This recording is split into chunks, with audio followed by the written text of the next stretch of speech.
G'day there guys, it's your main man Markee, back at it again with another episode of r/relationship advice. Now if you love me like I love you, I want you to sit back, relax, chuck a prawn on the barbie, and enjoy today's bloody good content. Posted by user ThrowRA108, titled, My boyfriend isn't okay with me being promiscuous in the past. I'm a 21 female, dating my boyfriend 23 male. I understand some people don't like their partner's body count, and it can be a big deal breaker in some cases. But my boyfriend asked me what my body count was, and told me not to lie to him, and I was completely honest to him. My body count is more than 10, but less than 20, not going to be completely specific, and he got upset right away, and stated since I'm a woman, I should hold myself to a higher standard. He has said that women who are promiscuous deserve to be treated like thots, and I got offended about that. He thought that I'm overreacting for getting offended at him for telling me that. We ended up making up and moving on, and he doesn't mistreat me often, but he has showed signs that he doesn't trust me as much since the whole conversation, like he constantly needs to know my location. Edit. He did specify that I wasn't a thought, and he wasn't calling me one. He says that he can respect women, but not thots. He says that it's his opinion and I was weird for being offended, but I will be rethinking our relationship. Edit. Wow, I got more replies than I thought I would get. Thank you all for the advice. I have been trying to read every single comment, but there is a lot. A lot of you are asking what his body count was, and it was lower than mine, which is also a reason why he hated my number. But I will bring this up later on after I'm done work and have another talk with him. He doesn't mistreat you often? That is a pretty low standard to base a relationship on. His disrespect and judgmentalism of women in general is repulsive. He sounds like a quote-unquote nice guy. I read that and can't help but wonder when it's going to turn into, he doesn't hit me often, if she doesn't leave him. That's what stood out to me. A follow-up would be, what does she consider mistreatment? The numbers thing sounds like general immaturity and lack of life experience to me. I remember when I was that young and still compared those things. Academically, I understood women were just as horny as I was, but it was difficult to understand that sometimes a hookup is just that, or a short relationship happens and there isn't a comparison to the present situation, just a low self-esteem thing. Assuming OP reads this, if you feel like you're being mistreated, that probably won't get better in time. So that's definitely something to ask yourself. Literally, the only time I cared about numbers was being insecure about being less experienced and maybe not as good in bed. I never judged the other person's value on it. That crap is screwed up. He doesn't mistreat you often and wants to always know your location. As an older woman, my advice would be to end it with him immediately, if not sooner. Nothing good will come of this. Middle-aged dude checking in here, and the doesn't mistreat me often statement said everything. This is something that shouldn't be tolerated. He was right about holding yourself to a higher standard, but just wrong about the standard. You deserve better treatment and shouldn't settle for that. You can't change your past, but you can change to a different boyfriend. I don't even get the logic. I'm so mad at things you did before you ever met me. The boyfriend has a right to decide if her body count is too high, just as she does with him. But he doesn't get to be with her and shame her. He has to either accept it and move on or leave her. She can't change the past. I think the logic comes down to, if she likes to sleep around or has been with many partners, she will eventually get bored of me and inevitably cheat on me. Depends on the context really. But the boyfriend should be able to leave it behind if he trusts her, which he clearly doesn't, which is just a recipe for a bad relationship. For some people, meeting myself and a close friend, it's not so much as seeing the girl as likely to be easily bored, damaged goods, or even me being insecure. It's about the value placed on sex. Sex is an intimate and significant thing to me. So if a girl views it callously enough to have had more than a dozen partners before getting out of college, then she doesn't view it the same way I do. We would likely have an incompatible outlook on sex, but that doesn't mean I'd stay with her and shame her. That's what insecure a-holes do. I do understand this perspective, but isn't it also true that people's values can change over time? There are many factors that can lead someone to be more promiscuous when they're younger, whether that be abuse, mental health issues, low impulse control, social pressures, etc. It's also true that those factors can be treated, or change over time, and not be indicators of what the person actually values. It just seems difficult to say that someone who was promiscuous in the past must not value sex just by a number count. More context is needed. Plus, if someone was promiscuous in the past but isn't now, doesn't that indicate by itself that their values have changed for whatever reason? Edit to add, I want to clarify that my point isn't that the only reason someone would be promiscuous is because they're damaged in some way, just that that can be the case depending on the person. Wait. He can respect women but not thoughts. He wasn't calling you a thought, but women who are promiscuous deserve to be treated like thoughts. He's saying that you deserve to be treated like a thought, which, as he said earlier, means that you are not deserving of respect. However, he's not calling you a thought, which is just so very gracious and generous of him. Ditch this dude. He can change his mind at any moment about whether you actually deserve respect. You can't change the people around you, but you can change the people around you. My boyfriend isn't okay with me being promiscuous in the past. Update.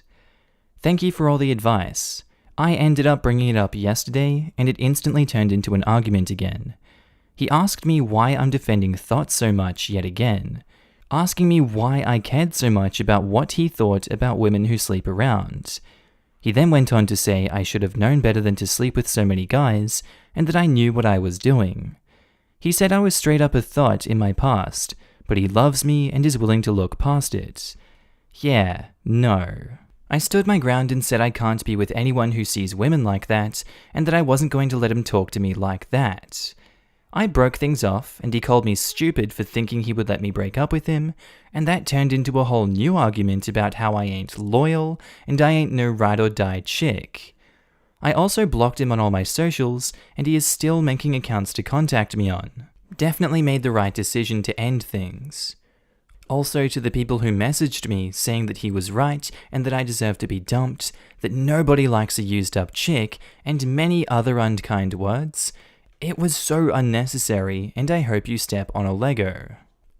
Okay, first of all, I hope those people step on many Legos for the rest of their lives. Second, please be careful. That threat about not letting you break up with him? Psycho material right there. Get yourself some pepper spray and never let it leave your side. Continue to block him and change your accounts if you need to. Change the locks on where you live. All of them immediately. Set up something with a friend or family member. A security thing where you text them a specific time every day. Like 8 p.m. and 10 a.m. every day. Like clockwork. Even if it's just a smiley emoji or something. If you don't text on time, they call and ask if you're okay. And sleep with that pepper spray, seriously. Yeah, I'll look into doing that. I've told my family about our breakup and to not let him in if he comes around, but I'll definitely take some extra precautions for a while. OP, here is my advice for the future. Avoid men who say that XYZ type of girl deserves to be treated like crap. Even if you don't fall into whatever category he says, it means he believes there are circumstances that you would deserve to be mistreated, and men like that often have more conditions to be treated with basic human decency than they admit. Good people do not believe they should have a pass to treat certain people badly. OP, he sounds a bit unstable. Please make sure that someone else knows that you broke up and what he's doing. This is harassment, and unfortunately as women, we have to be ready for it to possibly escalate. Be safe out there. And OP says, yeah, I let my brothers know about our breakup this morning so that he doesn't let him into my house if he comes around. Thank you though, I'm staying safe. You may need to tell friends too. He might start trying to message friends to try and get through to you. They might need to block him. Plus, it's just nice to get more support if you can. Posted by user ThrowRA194802, titled, I walked in on my son having sex with my brother's wife. Throwaway on mobile. I, 44 female, walked in on my son, 18 male, having sex with my sister-in-law, 34 female, brother's wife, in a cabin, and I think they have been having sex for a while. My brother, 37 male, moved in with us in February with his wife and 2 children. My husband, 44 male, and I have a big house on a farm. My husband is a farmer. And with everyone working from home, we thought it would be a good chance to stay together as a family and for my nieces to spend time on the farm. I have 3 children, and all of them live with us. The oldest is 18 male, and the other 2 are 16 female and 13 female. On the day my brother arrived, I went to go buy groceries with my son, and he went to the pharmacy to get his gym supplements, and I bought the food. I saw condoms in my son's plastic bag when we arrived at the house, 2 packs with 36 condoms each, so 72 in total. I didn't think anything of it, because I thought that he had gotten a girlfriend and wanted to be safe. Everything was fine. Everyone got along. My sister-in-law and son would go on an early run around the farm, and everything seemed normal until last month when they left on their run, but I was up baking, and I never saw them make any rounds around the farm, which was weird. I asked about it, and they said they decided to hit the road. I thought nothing of this because everything seemed normal.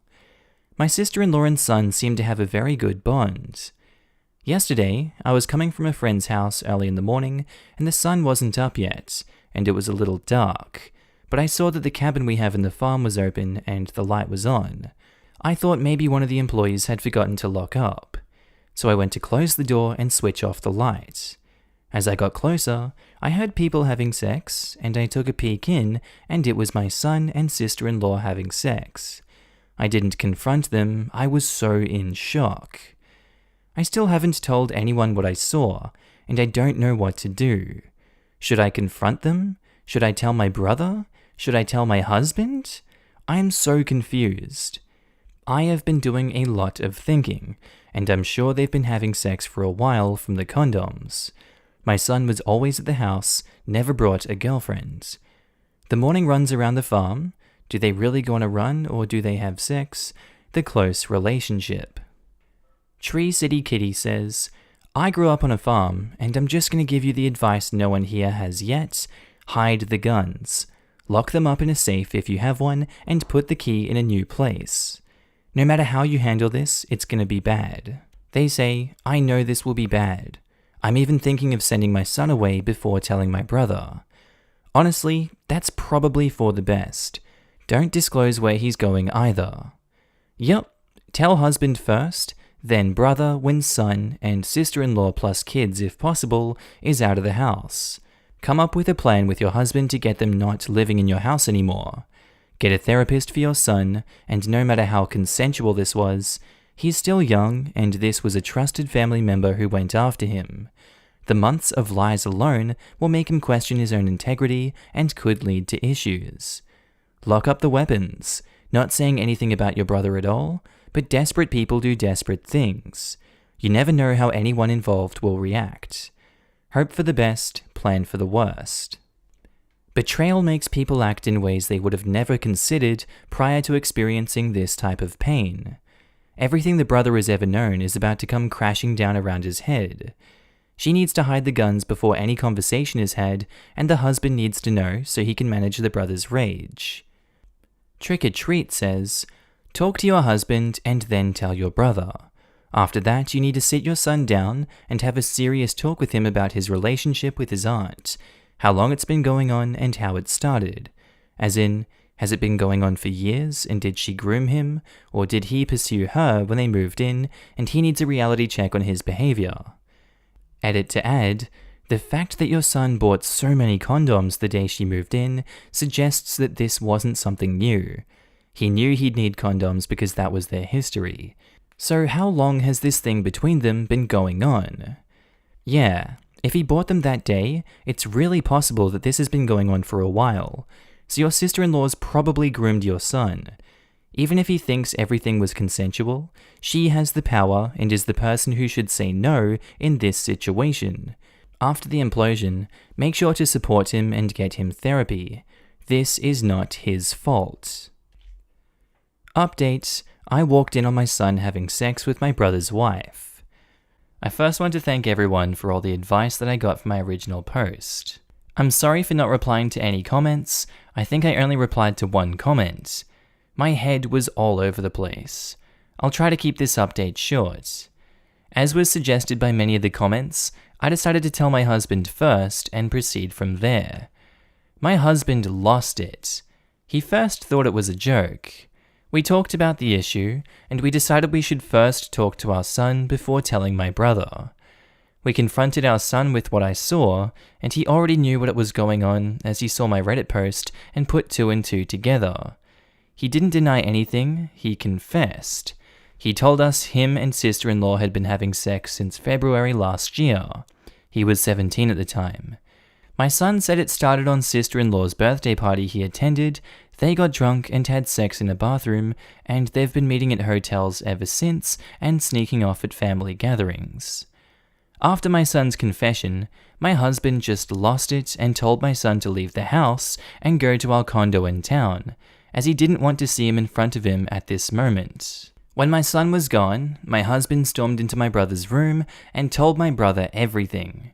Sister-in-law was not in the house at the moment. My brother lost it and packed his stuff, took the kids and left. He asked where my son had gone.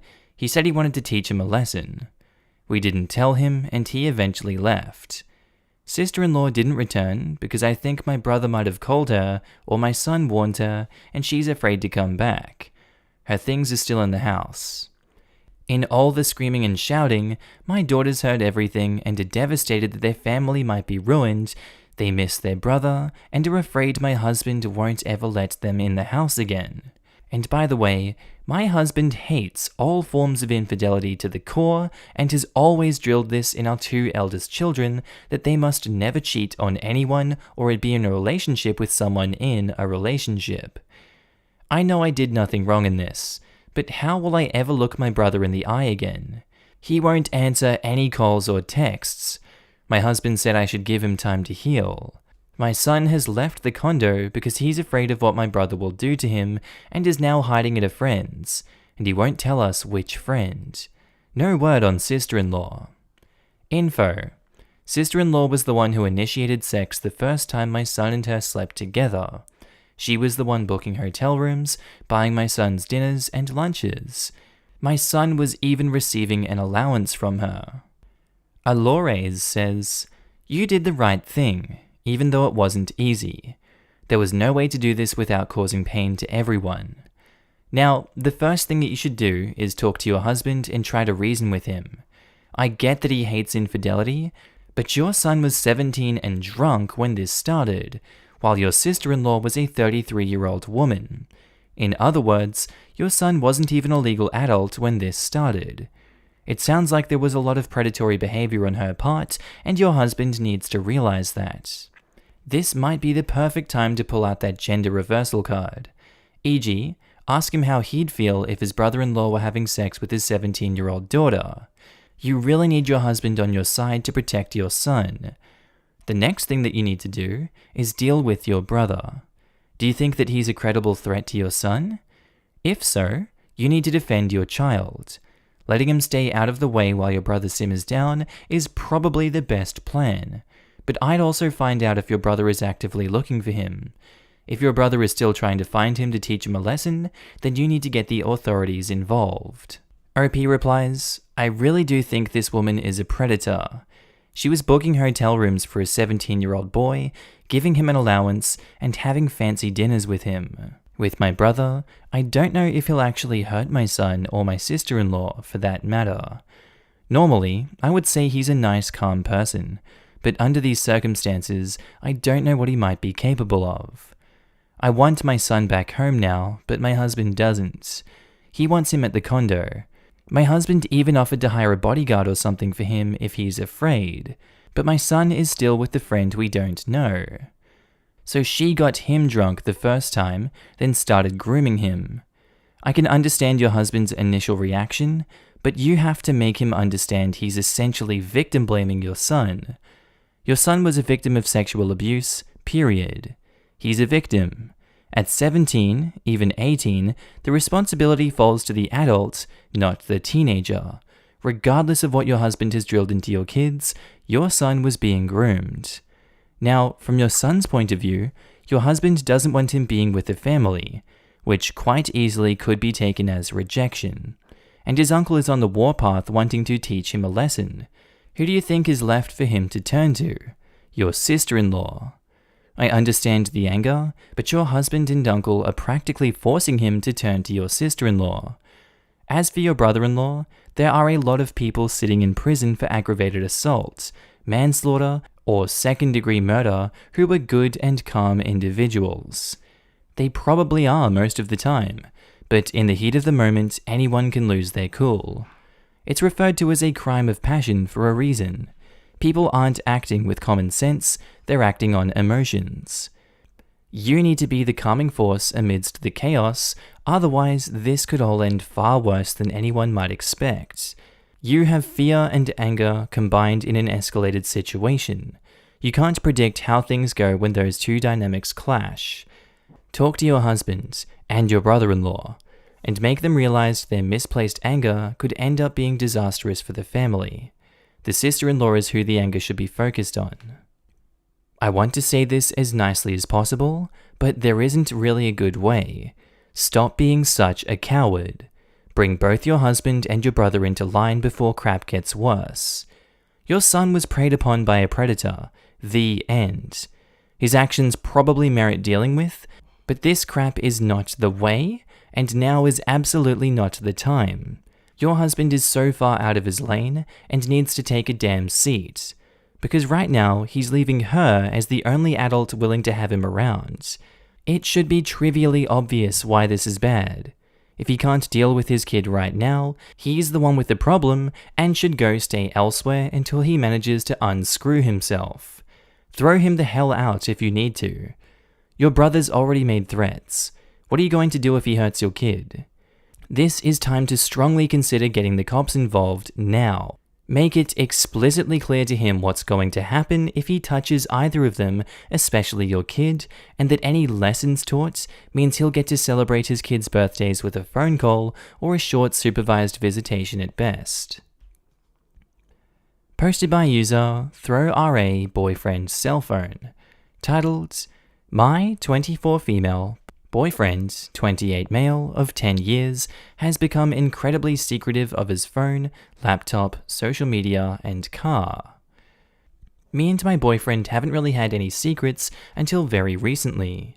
Since we began trusting each other, we had the passwords to each other's phones and social media accounts, and were very transparent about things that most people keep secret. About 2 months ago, he started not wanting me to go to his car without notice beforehand.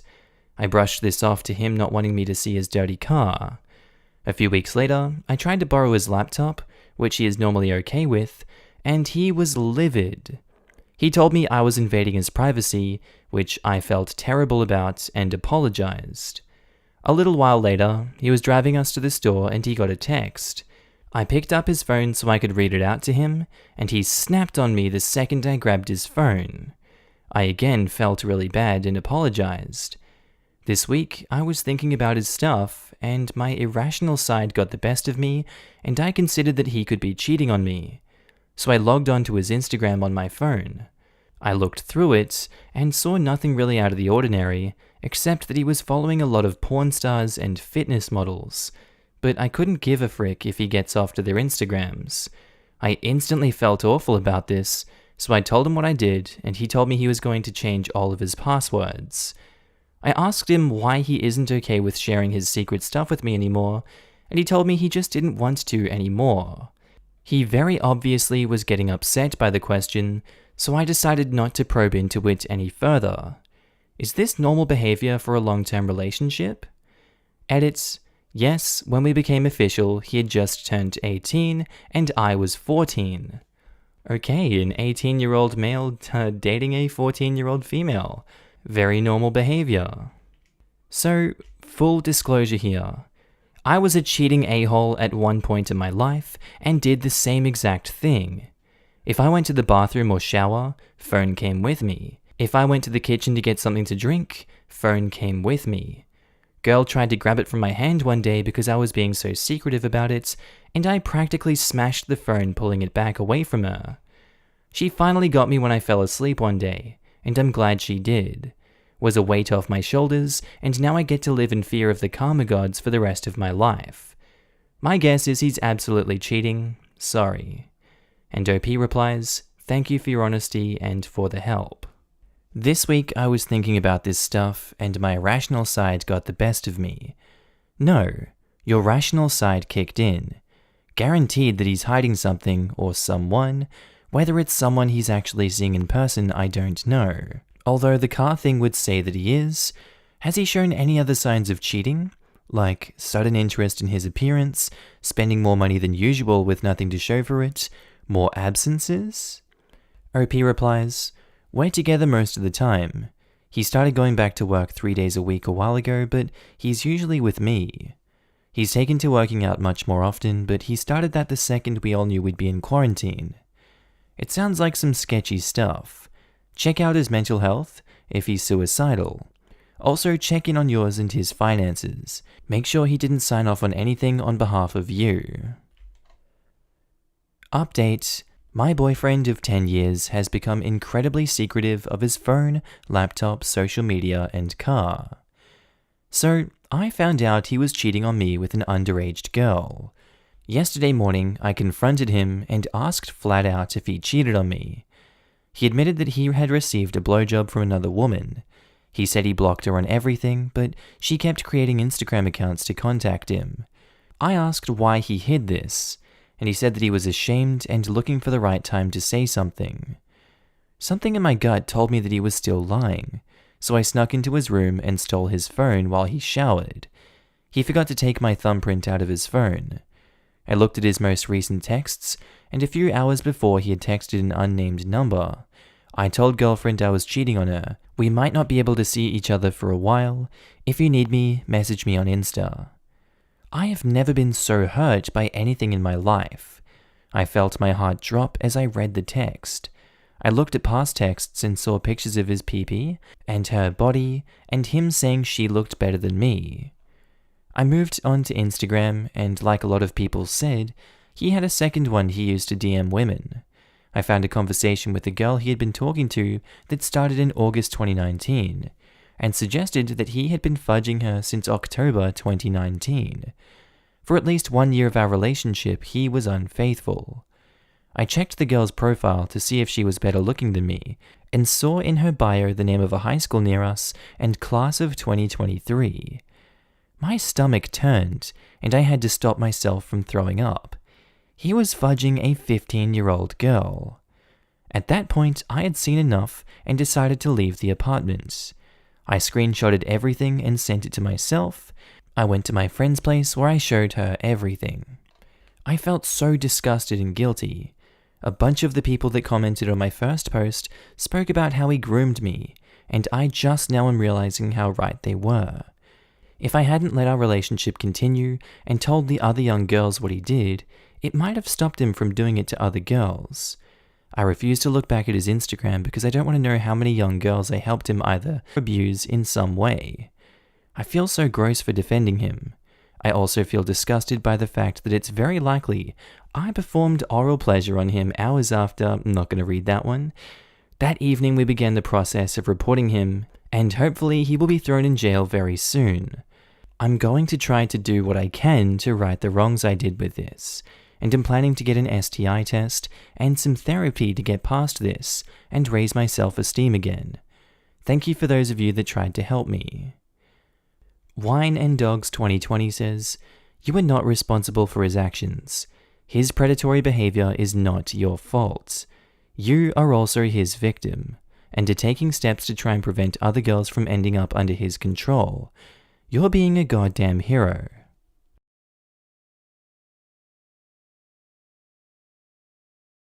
Posted by user ThrowRA540098, titled, My 20 female, boyfriend, 20 male, said that I was embarrassing him while I was giving birth to our baby. We have been in a relationship for 1 year, and we had a baby boy last week. I had a natural birth, and my boyfriend was there throughout the whole process. I screamed a lot, and each time I did, he whispered something like, "Can you stop screaming? You're really embarrassing me." I also threw up a few times, and I saw him cover his face in shame. When I held the midwife's hand for comfort, he whispered, "Let go of her, stop being so embarrassing." He also said that my birthing position was embarrassing and called me a few vulgar names. I'm really upset about his behavior that day, especially when it was when I needed his support the most. When I try to talk to him about it, he denies ever saying it and that I'm being silly. Edit, I know that there are a lot of comments, but I'm reading them all, and I just want to say thank you everybody for the advice and support so far. I spoke to my mum about this, but she's the very traditional type, and although she said his behavior is wrong, I should try couples counseling first. I really don't think he's going to listen to me when I suggest getting help, but I'll try. I'm also going to talk to my public health nurse. Edit 2. Thank you so much to everybody who commented and DM'd me with words of support, and those who have also been in similar situations. I have since tried to discuss the options of couples counseling to him, but to no avail, which didn't surprise me. My mum has agreed to let me stay there until I can find a new place for myself and baby. I haven't said anything to him yet. I have been advised not to, so I'm still planning out how I'm going to take the next step. I, 24 female, literally crapped myself a lot while having a contraction, then my water broke a minute after. My husband, 25 male, helped the nurse clean me up, then he helped hold me up as I delivered our son. Not to mention him holding everything together at home the whole time and constantly being present and ready to help at any moment. That is all said to assure you that your boyfriend's behavior is not normal and is not acceptable. You are not being silly. This is a huge red flag and a big indicator of what his future behavior will be like in stressful situations. Please don't feel like you have to stay with him just because you have a baby together. You deserve better than this. 2/3 of women crap themselves when giving birth. So can you only imagine if OP did? Childbirth isn't pretty. It's beautiful bringing life into the world, but everything else is no. A lot of fluids and stuff. Can you stop crapping while you give birth to my child? You're embarrassing me in front of these doctors I'll never see again. Right? Seriously, I feel for OP. She should have never had to deal with that. There's no room for embarrassment in time because it's just what it is. It's gross, it smells, you're exposed, and the last thing OP needed was someone pointing that out and shaming her. I'm surprised your midwife didn't tell him to leave the room while he was acting like that. I'd hate to see how he copes with a crying baby. Keep your eye on him, seriously. She said he was whispering. The midwife probably had no idea what he was whispering to her, and most likely assumed it was supportive. That's honestly so damn sad. OP deserved something supportive in that moment. OP deserves something supportive all the time. The gaslighting and emotional abuse, which this definitely was, won't stop out of the blue. OP has a long road ahead of her. Seriously, my good friend's niece had a man-child of a bio dad who ended up shaking her so hard when she was 4 to 5 months old that she needed multiple surgeries on her brain and eyes. She was blind for months, and while her vision has since come a long way, it still isn't perfect. She has cerebral palsy, which she wasn't born with. She's 5 now and hardly speaks and cannot walk. Her father is in prison now, and the family disowned him as soon as they found out what he had done. OP needs to be careful and plan an exit strategy. This is so sad, and I have a bad gut feeling about it. I'm so sorry. My child's father, who is no longer around and I'm separated from, also acted as though I was embarrassing him. I screamed and screamed. My contractions hurt so horribly, like I was being stabbed over and over, and he just looked at me so rudely and literally left the room a few times. All I can remember of this day is mostly him making me feel like I was doing something wrong. I deserved better, you deserve better. Please get out now. And OP replies, "Thanks for sharing this. Can I ask if he mistreated you in other ways too? And how did you go about leaving him?" He actually started out normal. Over the progression of the pregnancy, he began to be intimidated by me and jealous. I'm very kind and nothing to be jealous of. He was insecure and started to be degrading. He used to call me out of shape and a tramp often. He told me I was wasting someone's scholarship money going to college because I was too dumb to graduate. This was in 2018. I graduated with a bachelor's degree in the winter of 2019. He would strangle me when I would call him out on his abuse. He secretly unlocked my windows so he could get back into my house when I tried to kick him out. There is so much more. He went to prison for the first year of her life for unrelated crimes, and that's basically how I escaped. I honestly feel like I would have killed him or he would have killed me if I didn't get away. Edit. In response to the people saying I'm horrifying for saying I would have killed him, he also held me at gunpoint, smothered me with a mattress, threw keys at my C-section incision 2 days after surgery, and tried to run me over with my own car when I ran away with him after he hid my keys and phone. If I killed him, it would have been self-defense. Update. My boyfriend said that I was embarrassing him while I was giving birth to our baby. Thank you so much for everyone's advice and support, both through DMs and on the original post. I want to update as many people were very concerned, and I promised it to a few people. Reading people's responses reassured me about how serious the situation was and how I'd be stupid if I stayed in the relationship and allowed it to get worse. I spoke to my mum, who recommended couples counseling, and if that didn't work, then I would be allowed to live with my parents. I then approached him when he came home and gave him an ultimatum. I told him that he can either continue to ignore that he acted horribly during the birth and other numerous times, or he can admit to how he has treated me and apologize and get counseling. But obviously, he continued to gaslight me and got extremely angry to the point where he was screaming at both me and the baby.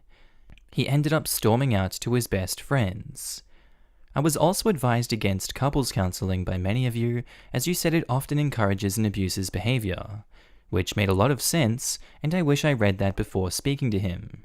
My mum came round after he left and said he's an a-hole, and even though she doesn't agree with single parenting, she thought anything would be better than staying with him and enabling his behavior. He has tried to visit me and the baby since, as he guessed I was at my mum's.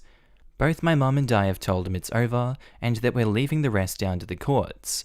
I will be telling my solicitor everything, so who knows what the custody arrangements will be. I'm just glad that myself and my baby are out of there, and I can finally enjoy being a mother. Yesterday, I went shopping and bought what I wanted instead of what he wanted, and I never felt so free since before I met him. To many people, that will sound ridiculous, but quite frankly, he controlled every single aspect of my life. However, I am planning on going to therapy as I feel like the bad experience I had at my birth, as well as his abuse in other areas, has left a profound effect on me. I also called a few domestic abuse hotlines, and they gave me some brilliant advice. Thank you to whoever it was that sent me those. What was weird was the best friend he went over to see actually contacted me yesterday to say how happy he is to hear that I'm leaving him. He said he noticed how unhappy he made me and how disrespectful he is around women as a whole, and that the abuse didn't exist just towards me, but to his colleagues also. So it's good to know that I have a few people on my side. No doubt things will be constantly changing from now until the foreseeable future, and I am terrified. But the main thing is that I'm away from him, and me and my son are safe, and that I'm feeling empowered enough to know that the way he treated me was 100% wrong, and that he will pay the right price as long as I fight for it. Thanks again. I won't forget all of you that helped me in the time when I needed it the most. Bubonic Plagiarism says, I had my first child when I was 17. My boyfriend was an asshat too. He was abusive, controlling, and much like your ex, ruined my early days as a new mum and undermined my confidence as a mother and a person. So I left him, moved back home to raise my daughter alone. I was terrified, lonely, and had postnatal depression. I got my mental health back on track, rocked motherhood, thoroughly enjoyed every second of being a mum, raising my incredible girl, she's 26 now, the freedom to go where I wanted, speak to anyone I wanted to, buy things I wanted for myself and my daughter was so freeing. It's ridiculous how such tiny things make you realize how controlled you really were. By the time my girl was 1 year old, I had a great job that allowed me to have my daughter with me full time. I had my own place, and eventually I met a great guy who treated my daughter as his own. My life was suddenly great. I'm 43 now, I have 3 amazing kids, and a wonderful husband, and I wouldn't change a thing. OP replies, "Thank you for sharing. I feel the same. It's insane once you leave and realize how much you lost whilst you were in the relationship. So happy that your life is better now. I'm hoping my story ends up as inspirational as yours." Posted by user ThrowRA-Cheated11, titled, "My 28 female, boyfriend, 28 male, of 8 years cheated on me with his best friend's fiancé and is now begging me for a second chance. I still love him, but I don't know what to do. Throw away because our friends follow my main account and I don't want them to know about this." Background: I met my boyfriend in college when we had a class together. He was struggling because of his party lifestyles, but me, being a studious introvert, was thriving. He begged me to help him, and I relented eventually. I hated his guts, but for some reason, he made me fall in love with him. He was such an open book too, and waited patiently for me, and I didn't let him kiss me until 4 months into dating, and I didn't sleep with him until our 1-year anniversary. He was my first, and I really wanted to be sure I was giving my virginity to someone who truly loved me. I didn't ask him to, but he slowly gave up partying and drinking for me, and we both found a new friend group in college who we've maintained to this day. He gave up everything willingly, because he said he'd rather spend time at home with me. The one thing from his past that he didn't give up though was his childhood best friend, who we'll call Max. Max always hated me. I think he blames me that he sees my boyfriend only a few times a month, and that he isn't fun anymore. He also openly questions our relationship in front of both of us, and says stuff like, "You'll come to your senses eventually," when talking to my boyfriend. I told him I wasn't comfortable, so since then, he never let Max around me, but they still hung out, and I didn't really mind because I trusted him. Okay, so this is what happened recently. Max got engaged to his long-term on-again, off-again girlfriend, and invited both of us over to celebrate. It would have been just the 4 of us. Restrictions have been lifted in our area, as long as contact and amount of people involved were kept to a minimum. I declined, which in retrospect was a big mistake. Boyfriend offered to stay with me, but I told him he didn't need to, and I understand if he wanted to support Max, even though I despised the guy. Again, this was a mistake in retrospect. The next morning, boyfriend came home crying. We are living together. He was still clearly hungover, so I bathed him and put him to bed. When he woke up a few hours later, he told me everything. Apparently, he got really drunk at the party. Max's fiancé, who I guess I'll call Homewrecker, or HM, was very flirty with him the whole night, and helped him when he passed out. Next thing boyfriend says he remembers was when he woke up. HM was giving him a BJ while he was naked. He said he was too drunk and just went along with it while Max watched. According to boyfriend, they're into the whole hot wife thing, whatever that means. Next thing boyfriend says he remembers was waking up naked next to HM with a bunch of used condoms around them. He rushed home after that. My heart is breaking right now, guys. I really don't know what to do. He's been begging me for a second chance, even showing me that he blocked Max and HM on everything. He also promised never to contact them again. He also swears to not drink when I'm not around anymore, and that he'd keep his phone unlocked, and that I can look through it whenever I wanted, no questions asked. He kept telling me how much he regrets it, and how much he loves me, and that I'm the only one. Sad thing is, I believe him. This man was my first everything, and I feel like my world is just crumbling around me. A few weeks ago, we were thinking about getting married and how many kids we wanted. Now, I can't even look at him without my heart breaking in two. This all happened a few days ago, and I've barely left the room. He's giving me space, but he's also doing the little things that make me fall for him again. He keeps the house clean, he's been cooking me the food I like and leaving short love notes beside it on the dinner table. I'm lost right now. I so desperately want to forgive him, but every time I look at him, I can't shake off the image of him being with another woman. I know I was never his first, but he kept promising me that I was going to be his last, and he broke it. Despite everything though, deep down I still love him. Guys, I don't know where to go from here. I'm crying just typing this out, but I don't have anyone to talk to about this. Usually when problems this big come up in my life, he's the one that I turn to for help. I love him, but I don't know if I can trust him anymore. What should I do? Will couples counseling help? Should I just cut my losses and end it? He seems very, very remorseful, and he did confess to the whole thing immediately after. Should I give him a chance? Sorry for the long rant, I'm just lost right now. Max doesn't like you. They got your boyfriend stuck to the point of passing out and took advantage of him. I'm sorry this sounds harsh to you, but he doesn't need your forgiveness for something he didn't consent to. You need to be supporting him and looking at this from the right angle. I'm sorry this happened to the both of you, but you guys should talk about pressing charges. This was intentional on their part. His friend set him up to make it look like he cheated on you, probably knowing what his reaction would be, and hoping the fallout would be you leaving him. I think you should revisit the subject with him. Find out how much he drank. Was it more than he can normally handle?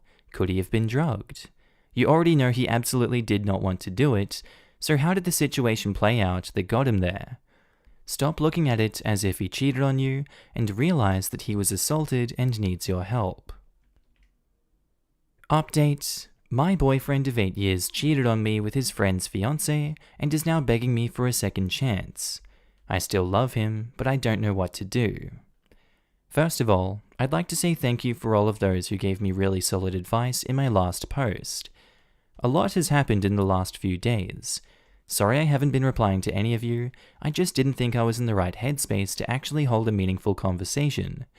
Rest assured, I did read all of your replies, even the really mean ones. So where do I begin? Well, I think some of you would be delighted to know that he left me for not being supportive. Sucks to be me, I guess. I guess you guys were right. I am a sucky girlfriend. He's now off to be with his brand new supportive girlfriend. Ha! Nah, just kidding. But some of you would have wanted that to happen, right?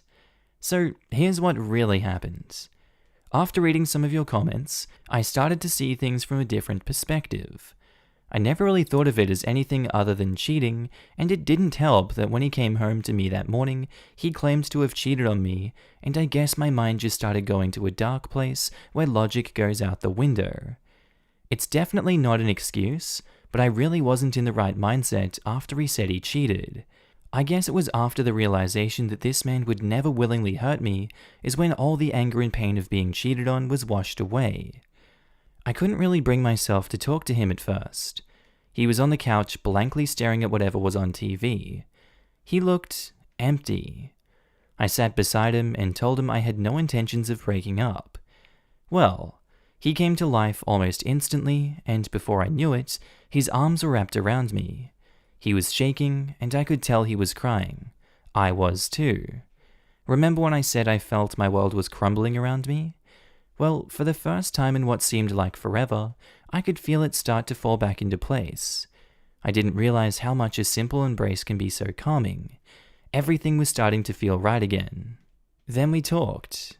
He apologized again for cheating, and when I told him I didn't think he cheated, he had a puzzled look on his face.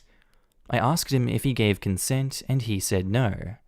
I tried to explain I guess he still doesn't realize that he was actually taken advantage of. He said the first thing that came to mind after what happened was that he cheated and was so afraid of losing me. This man, after being taken advantage of, first thought of how much he betrayed me instead of how he was betrayed himself. I was floored. He said his first response had to be to win me back, which is why he's been going the extra mile the last few days, taking care of me from a distance. When it was my turn to speak, I told him how sorry I was for not being supportive. I jumped to conclusions without actually thinking about it clearly, which was pretty out of character for me. A few more exchanges after that, and the conversation shifted to Max and HM. I told him that I never wanted him anywhere near Max or her again, and he agreed. I've always thought that he was a bad influence, but I never thought he'd take it this far, so I never stopped him from seeing his ex-best friend. He showed me his phone, which didn't have a lock anymore. He said he blocked both of them on everything, but he wanted to keep the open phone policy. He said it's so I can be sure he isn't back in touch with Max. I urged him to file a police report, but he was against it. He said that even if he was taken advantage of, he couldn't bring himself to do it. I didn't really know about it at first, but his family and Max's family had a very long history of friendship. Their mothers were college best friends, and their dads worked together. Not only were the two of them close, even their families were close. I thought they were just neighbors, but it was more than that. I didn't know, because every time I visit his family, the topic was never brought up, and I haven't really met any of Max's family, except for his little sister, who came by to play with my boyfriend's little brother. He said he didn't want to ruin decades of friendship, and would be content with just going no contact with Max. He's getting tested later today, and I hope that tramp didn't give my man anything. I'm also pretty confident my boyfriend didn't get HM pregnant, because Max absolutely hates children, so I imagine HM would be on birth control given how many dudes she sleeps with. Boyfriend and I came to the conclusion that Max most likely set the whole thing up to break us apart so he can have his best friend back. They used to be partners in crime after all, when it came to parties and picking up women. I would like to point out that I did not force him to change. He chose to do so, but I know he did it for me, which just makes me fall in love with him even more. When we first met, he was still the playboy party animal he was, but he told me after hanging out with me for a few weeks that he didn't really feel like sleeping around anymore. I didn't really believe him at first, obviously. I've also noticed that a few people were bashing me for making him wait 1 year for sex. I'm sorry, I just have different views. I believe that sex is for people who love each other, so I wasn't willing to sleep with anyone I wasn't deeply in love with and didn't love me back. I don't judge people who sleep around. My boyfriend has a high body count, but I don't really hold it against him.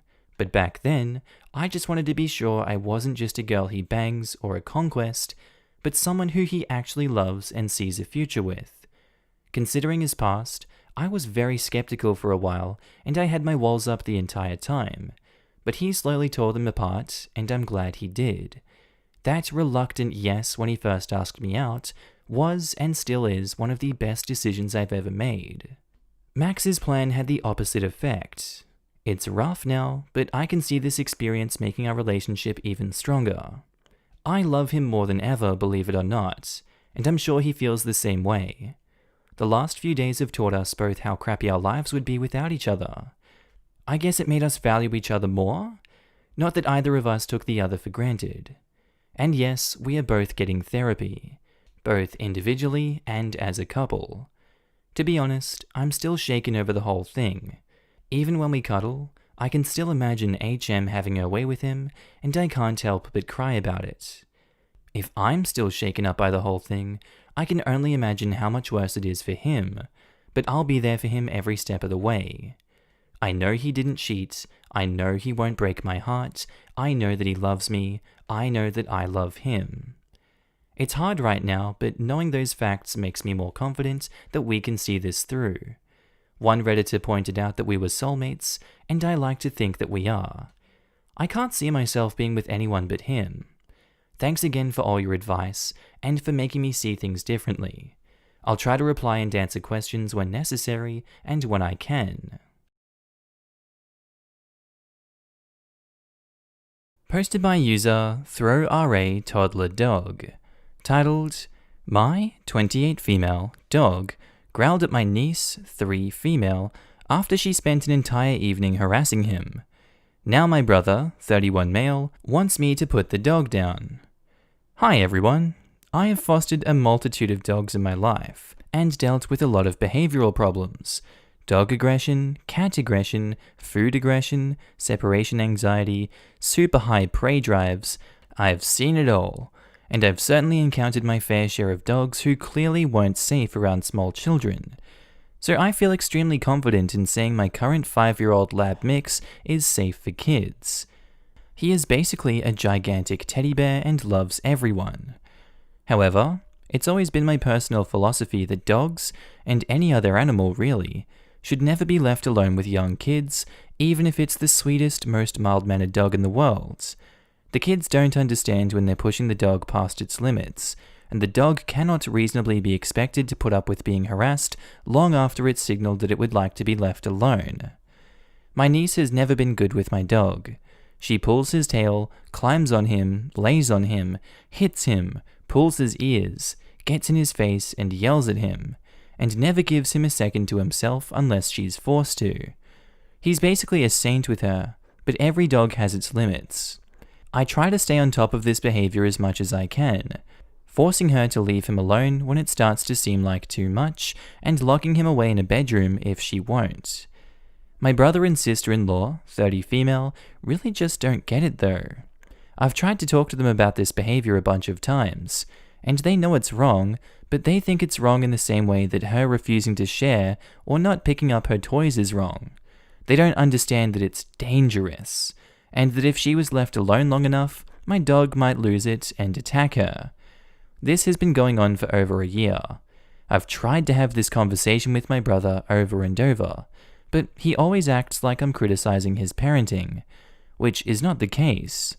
I don't think my niece is especially bratty or out of control for a kid that age. It's just that this behavior is dangerous to both her and my dog, and it needs constant intervention. The same way that a small kid playing with a stove isn't especially bratty, it's just especially dangerous, and needs to be curbed ASAP. I even tried having a dog trainer friend explain this to him, and he still didn't get it. I've tried to come up with excuses for why we can never meet at my house for our family hangouts, but I couldn't think of one the other day, and my brother and niece came over. I was cooking dinner and not paying enough attention to make sure my dog was okay, which was absolutely my fault, and I accepted responsibility. I asked my brother a few times to keep her away from my dog, but he kept saying that she was fine. I did move my niece away from him a few times, but I wasn't vigilant enough, and my dog ended up getting to the end of his rope and growling at my niece. I immediately grabbed my dog and brought him into my bedroom. I did not punish him at all. Frankly, I'm glad that he signaled loud and clear that he was uncomfortable. I would never want to discourage him from doing that, because then next time he'd skip the growling and go straight to attacking. I came out of the room, ready to talk to my brother about how this is what I've been talking about. But he was furious, yelled that my dog is a menace who should be put down, and left. I completely understood his reaction. That is his daughter, and he was afraid for her, and nothing else mattered to him. But he hasn't calmed down at all since this happened, and won't talk to me except to say my dog needs to be put down, and he won't be speaking to me until it's done. He's also tried to involve our parents, who said they will absolutely not be getting involved. They know my niece's behavior with my dog has been a problem in the past. I've not heard from my sister-in-law at all, which makes me think she might agree with me. Knowing her personality type, I don't really think she'd sit out a fight like this if she thought my dog was dangerous. The way I see it, this is solely my fault and my brother's fault. I shouldn't have allowed my niece to harass my dog. I knew what could happen, and I was more concerned about how upset my brother got when I tried to bring it up than I was about my niece's safety. I should have just said my niece wasn't allowed around my dog until she got a bit older and dealt with whatever fallout there was within my family. Similarly, my brother should have kept a better eye on his kid and not been so defensive when I tried to explain the problem. My dog, on the other hand, put up with being harassed for over a year, and when he was finally pushed to his limits, signaled very loud and harmlessly that he needed to be removed from the situation. He is not dangerous, and I will not put him down. My brother is now saying that the entire family has sided with the dog over his child, which is not the case. It is just that there are lots of other solutions to this problem. I am perfectly happy to crate my dog when they come over, or leave him in another room, or just never have them over again and hang out somewhere else. There is no reason for my niece to ever see my dog again, and I'd be happy to talk over a solution with him. It's just that he won't talk to me at all, and I don't know what to do. Should I give him more time to cool off? Should I go over to his house and try to talk? I don't want to ruin this relationship. We are very close, but I'm just not putting my dog down over this. Radiant University says, your brother is being an ass, and I'm sorry, I'd let him pout it out. You going to him to talk it over is only going to give him what he wants, which is attention. It's not his daughter's fault or the dog's fault, it's his and his wife's fault for not teaching their daughter how to play with your dog and when to leave your dog alone. If they want to be this ridiculous and ruin your relationship with them over it, that's on them. Agreed. If this is OP's brother's idea of parenting, then this isn't going to be the last situation where the niece is responsible for a bad occurrence, but of course it's never her fault, she's a little angel. Shake my head. I see a lot of parent-teacher conferences in that little girl's future. I am shocked. Pulling ears and hitting the dog, and your brother does nothing and wants you to put down the dog? Is he completely mental, or just the same age as his daughter? No, really. He's being childish. Let him cool off. His behavior suggests he has mediocre parenting skills, and he is aware of that, but not able to admit it. That may be an overinterpretation. I would let him cool off, but also probably give him a bit of his own medicine. Just inform him very calmly, don't be mean, that until he improves his supervisory skills and learns how to teach his daughter to be kind to animals, she is not allowed anywhere near the dog. He has to demonstrate that he is able to do it, and maybe if she annoys someone else's dog, he'll learn. Don't even discuss putting it down. That's totally unreasonable and a really cruel and stupid way of repairing his hurt ego. Stand up for your dog. He did nothing wrong. He's a living being, not a children's toy. Honestly, after all that behavior, I'm shocked OP didn't just put his foot down and say, no, your child cannot be around my dog while you're enabling this behavior. Egg Jacket says, people don't want to come out and say it, but your brother is a crappy dad. Your stove analysis is spot on. When you see your kid doing something dangerous, you stop them immediately. This isn't a parenting decision that we can agree to disagree on, like breastfeeding past a certain age or kissing your kid on the mouth. He's allowing his kid to harass an animal after being told multiple times how dangerous it is. You even got a dog trainer to try to explain it to him, and he still blew it off? What the hell is wrong with him? And now that he's being given the most gentle wake-up call in the world, he's lucky his daughter didn't get bit. He wants the dog put down. Your niece is going to get attacked by a different dog. In fact, if you put this dog down and got a different one, it would just attack her instead. Because your dog acted completely rationally, and the next dog will do it too. OP said that the brother acts like OP is criticizing his parenting, and OP doesn't want to seem that way, but like, so what? I'm a teacher, and parents are always on about, are you criticizing my parenting? Like, yes. Your kid is a menace, and you should do something about it. Your ego isn't worth more than the damage this behavior does, and getting butthurt at getting called out for the effects of your crappy parenting does nothing. Grow up and move forward. OP's brother is a crappy dad doing his child a disservice by not teaching her how to deal with animals. Maybe one day some animals might not be so nice. They aren't stuffed animals. OP replies, he says I'm not in a position to criticize his parenting because I don't have kids of my own. Like, yeah, maybe not, but I have dogs and he doesn't, so I feel like I should get some kind of credit here? Bullcrap reply, your brother's, not yours.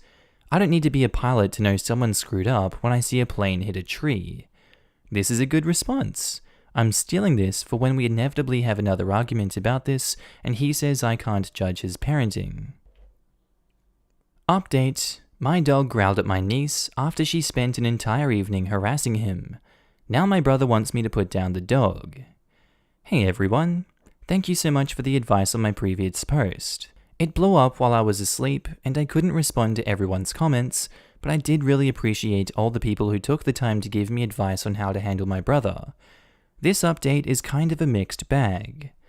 So my family has been having dinner together one night a week since the pandemic started. Usually at my parents' house. This week, I thought my brother and his family would sit it out, and it would be just me and my parents, but my sister-in-law showed up without my brother or niece. She said she absolutely did not want to discuss what happened, so we didn't. But I can't imagine how ticked she must be at my brother to openly go against him so she could attend a dinner with her in-laws. So that's good. Since dinner went well and we all had a good time, I decided to send my brother a text this morning to try to make amends. The text I sent says, "Hey bud, we missed you and niece at dinner last night. I was hoping you'd come by so we could talk about what happened with niece and dog. I understand why you're upset, and I'm really sorry that niece was scared. You know how much I love niece, and I'd never want anything bad to happen to her. I absolutely won't put dog down though. He's not dangerous. It's just that he can't talk, so he growled to communicate that he wanted niece to leave him alone. He is a family member to me. I can't put him down, especially when he didn't do anything wrong. But there's lots of other solutions we can work out to keep niece safe. I'm totally fine if no one in your family ever wants to see dog again. Or if you want, we can talk with dog trainer friend to try to figure something out that keeps everyone safe. You know, I think you're a great dad and doing an awesome job with niece, but I really think she would benefit from understanding how to treat animals. The next dog she meets might not be as relaxed as mine, and she could really get hurt. We can work on reaching her together. Do you want to meet for dinner next week? I can come to you and we can get takeout from restaurants. I miss you." The text I got back says, "Once again, you and everyone else choose a dog over my human child. It doesn't matter what niece did. She is a human and deserves to be safe. You're really saying, well, she started it, about your dog almost attacking my child? You can't keep a dog that would attack a kid for being a kid. And I can't believe you're talking about the next time niece meets a dog. What about the next time your dog meets a kid? The next parent won't be so understanding, OP. They'll call animal control and demand he be put down on the spot. No, we can't meet for dinner like nothing happened." And my response, "Sorry you feel that way. Please let me know when you're ready to talk about it. I'll be here." I know a lot of you think my brother is a dick, and just hearing about this one incident, I would too. But I really think every single one of us would come off as a dick if someone wrote a Reddit post asking for advice about the biggest a-hole thing we've ever done. Everyone has their good and bad qualities. Everyone is sometimes a chore to be around, and I love my brother. I don't want to fight with him, and I'm disappointed he is determined to drag this out. I know a lot of you wanted me to just ignore him until he stopped acting like a jerk, or just cut him out altogether. But that's just not realistic for me and our relationship, and it's not something that I want. I do think my sister-in-law is eventually just going to make him talk to me, so hopefully this won't drag on for too much longer. But I'm just really sad about the whole thing. I've done all I can do though. My sister-in-law and I have plans to go hiking this weekend. Went back and read the original post. It sounds like you're being very logical about the situation and aware of where you could have done better. So good on you for understanding animals are animals and needed to be treated as such. Your brother, on the other hand, seems to think animals can somehow rationalize their thoughts and actions before doing them. He is treating your dog like a higher thinking animal, which he is not. And he is using emotions versus logic during this. Personally, I'd let him pout about it for a bit and work with your sister-in-law on a plan to get him to stop being pouty and understand his daughter needs to learn how to behave around animals. What is she going to do if she's ever around a horse for the first time? They can literally kill you with one kick. It's about respecting the animal and listening/watching for cues that they aren't happy. When my cats exhibit signs they are being ticked at what I'm doing, I stop. They probably couldn't hurt me too bad, but again, it's respect. That's what your niece needs to learn, to have respect for animals and the way they communicate. Why the TF are you still having get-togethers during the pandemic? This comment is kind of self-righteous.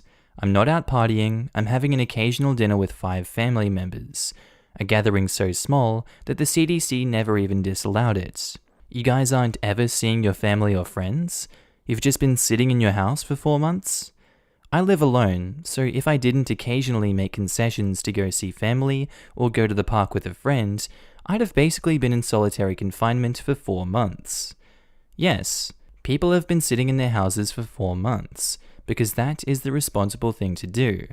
Well, I do what the CDC says, and 6 people having dinner together was never disallowed. That dog has every right to let the kid know he's not enjoying being harassed. Shame on your brother for not teaching her to leave the dog alone, and for trying to blame everything on the dog. Even the nicest dogs have a breaking point. If I were you, I wouldn't let your brother or niece around your dog anymore if you want your dog to stay alive. Posted by user ThrowRA11123. Titled, My fiancé, 26 female, and I, 27 male, decided to break up, but she couldn't move out due to the lockdown. After about 4 months isolating with her, I've realized I don't want to break up anymore.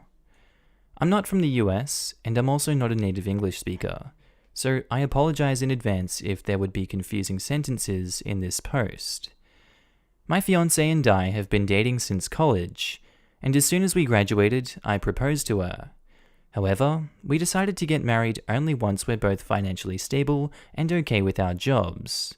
2 years down the road, we've also been living together for that long, we now meet those requirements. However, our love for each other disappeared, or at least the spark we used to have. We became very busy, her with her graduate education plus job, and me with my work. I admit I've been spending way too much time in the office, and once I get home, I use my free time to get ahead with deadlines and stuff. She's also constantly stressed as she's juggling her education and her teaching job. We never had time for each other anymore, but we were still busy enough to even notice that. Then March came. She approached me with this subject, and we had a long talk. It was an emotional one. We've known each other for so long after all, and we're reaching our end after so many years. She was already in the process of booking flights to stay with her parents for a while when the lockdown was announced. She decided to not go home anymore in fear of possibly carrying the virus and infecting her family. I agreed with that decision, and since then, we've been isolating together. We're both working from home now, and she also finished her studies in April. Because of that, we've been having a lot of free time. At first, it felt a bit awkward. I didn't even know how to talk to her anymore. I got used to short and empty small talk with her, but she's always known how to get me out of my shell, so it didn't take too long before we were having full conversations once again. I just found out that she has a newfound love for playing Sims 4. She showed me the family she was playing with currently, and I noticed that it was herself and me, plus a dog and a cat whose names were our birth months. Lol. She had been so shy initially, but she doesn't know that I was also feeling flustered then. I think that this is the start of me questioning our decision to break up. After that, it was the small things. I also caught her up on how my life has been, like my shitty supervisor, how I haven't been taking care of my health lately, etc. And since then, she started pushing me to work out with her, and she's also been trying to get me into healthier options of food. I also came to find out new things about her in these months, which is surprising considering how we've been together for many years now. These past few months have been really good. I feel like I was brought back to the times when we first met, and I feel like a high schooler with a crush. The thing is, I'm not sure if I can trust my feelings right now.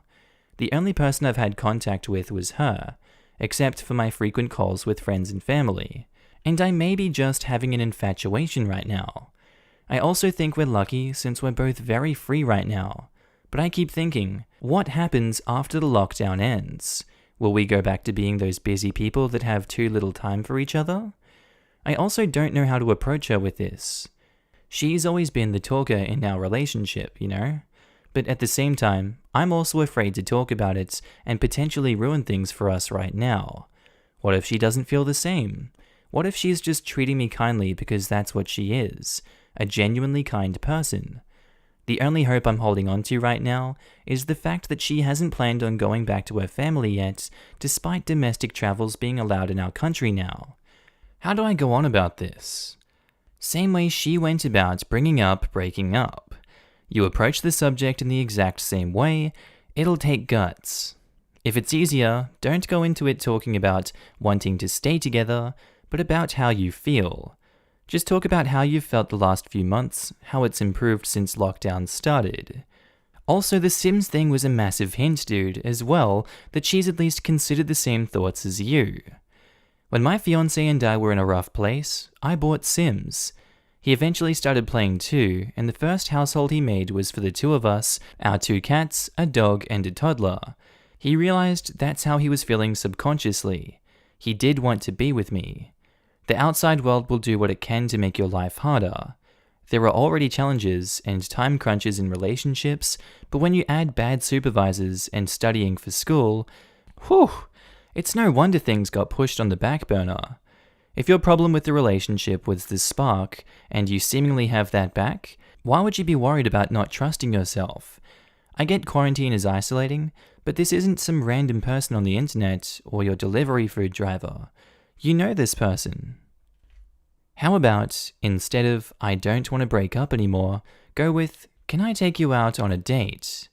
Approach it like a new thing. If she says yes, then maybe have her stay in her room for a while for you to prepare the living room for a floor picnic or build a fort, or even take her out for a real picnic, etc. This is a fantastic suggestion. I'd upvote twice if I could. You know, a lot of folks who have been in lockdown together are absolutely sick of each other by now. I read that Wuhan had a huge number of divorces filed as soon as their quarantine was lifted. I think it's special that you two have enjoyed this time together and have been able to reconnect. I think it says something that you have not gotten sick of each other and have actually gotten a lot closer and found new ways to appreciate each other. Maybe you can bring it up by starting with an admission of how vulnerable you are feeling about it. Perhaps, I want to talk to you about something, but given what we've been through the past few months, I'm feeling nervous about this conversation. The truth is that being in lockdown with you has made me appreciate you more than ever, and I'm so grateful that we've had this chance to be with each other in a more intentional way than before. I realize that if we can be in lockdown together for months and only get closer, then there is something special about our relationship. I'm still in love with you, and I don't want to break up anymore. Or, I want to go on a date with you. You should have a plan for what's next if she says no, but given your perspective on this, it seems like it'll be a good conversation no matter what. Update: my fiancé and I decided to break up, but she couldn't move out due to the lockdown. After about 4 months of isolating with her, I've realized I don't want to break up anymore. So, although I didn't get to reply to any of the comments except for one, I made sure to read all of them in my main account, so I would like to thank everyone for their great advice. Here I am now, excited to tell what happened in the course of 5 days. So, the day after posting that, nothing really happened. I spent that day reflecting on what kind of future I see and what I want with her. I also thought a lot about the past, how we messed it up, how we both got too lost in our jobs, etc. In my original post, I asked if what I'm feeling could be just an infatuation that would go as quickly as it came. But I realized that my feelings for her never really disappeared to begin with. It's like my heart just went in a deep sleep and I forgot how much feelings I carry for her. I think some of you may know, and may have pointed out, that I'm not really good at communicating my feelings. I tend to keep things to myself, and my fiancé is one of those few people who can be patient with that. Some suggested to write a letter instead, or a note, or marry her in Sims.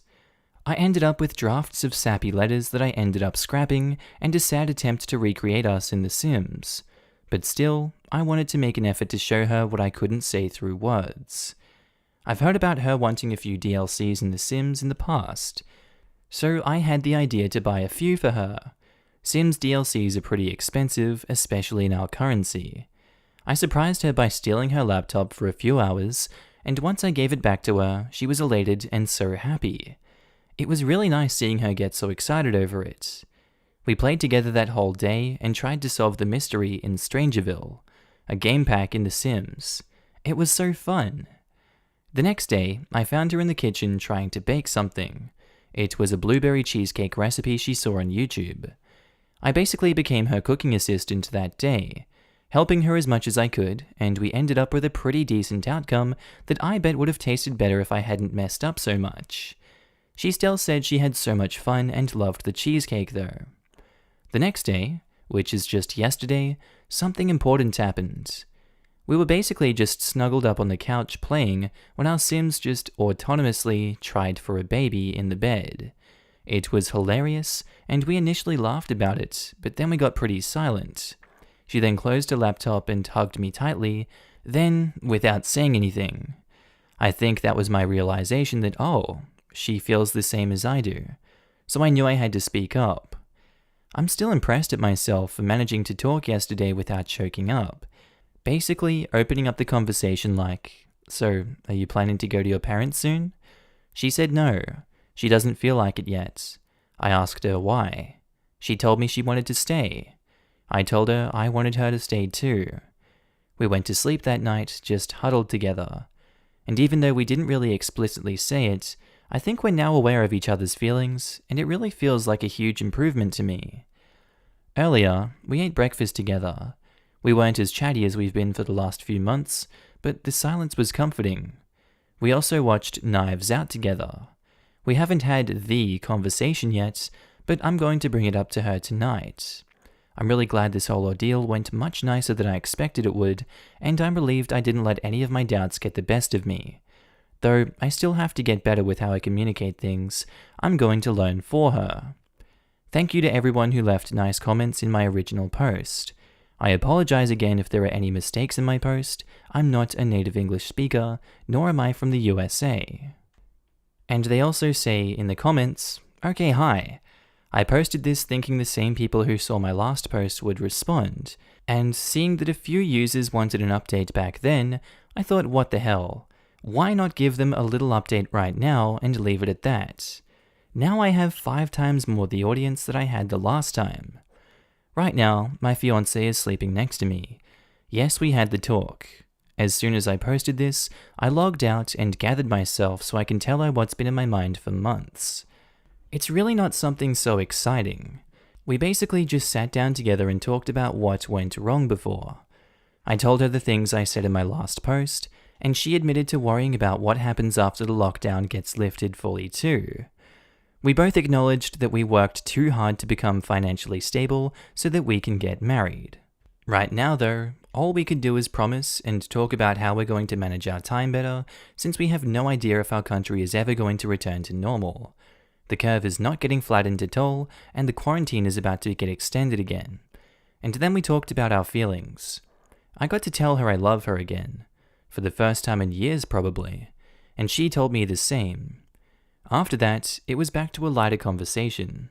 We basically just bonded until she fell asleep. I honestly only thought a handful of people would see my post.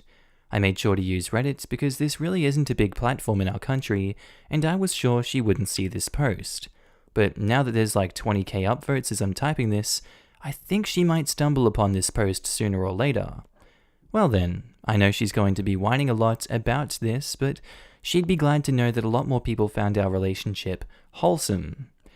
Thank you all for the kind comments. I know some people are thinking, why haven't you just talked to her in the first place? But getting some perspective from other people really did help give me a push. I think if I left myself alone with the thoughts I was having, things would have gone a lot worse. So I'm really grateful. I'm not sure what I'm going to do with the awards I received since this is just a throwaway account though, but it's still cool. I'll try to answer as many questions as I can and then log out. Thank you again. Someone said that their husband rarely showed affection with words, while she often did. Then the wife told her husband that her parents had this thing where they would lightly squeeze her hand 3 times as a sort of "I love you."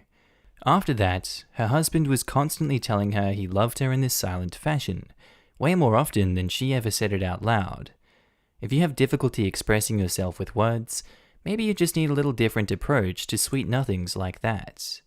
That's really cool, but I also want to become more direct with her. I made a promise, and it's also actually really nice saying I love you to her directly. Old me would have loved that idea though. Posted by user ThrowRA Lost One, titled, I, 17 male, just found out that my sister, 35, is actually my mother. My sister wasn't around much when I was growing up because she was in college, then medical school. She'd visit on holidays and the weekends if she wasn't busy. Whenever she'd visit, she would spend a lot of time with me, and she'd take me places, buy me things, and give me advice when I needed it. I always felt like I could tell her anything, and she wouldn't judge me for it. She never really got along with our parents, and I never knew what it was about, but they would argue often, and there was always a lot of tension around them. My parents were very loving, and we get along, so there's no issues there. When she started dating her now husband, she spent less time with me, and she would come over less often. 5 years ago, she got married to the guy. I don't like him at all. He's like an overgrown frat guy, and he's always teasing me or saying dumb crap. He can never read the room. I've spoken to my sister about it, but she says that it's just his way of bonding with people, and that he means well and is a nice guy. He's been a pain in the ass for 5 years, and just when I was going to give him a chance, he screwed it up. My sister and her husband came over for dinner 2 nights ago, and were going to sleep over because they live 2 hours away. He took that as an opportunity to drink as much as he wanted. He's already insufferable when sober, so drunk him is even worse. My sister and I were catching up because it's been a while, and I was telling her how I would like to go into the medical field like her. Jerk husband then comes in saying that it's great that I want to follow in my mum's footsteps. My mum has never worked in the medical field, so I was confused and thought that he was just being dumb. But my sister's face went so pale, and my parents were very quiet. I just looked at my sister, and you could tell that it wasn't just a dumb comment. I locked myself in my room and didn't come out until the next day. There was a lot of yelling, and I just learned something huge, so I didn't want to deal with it.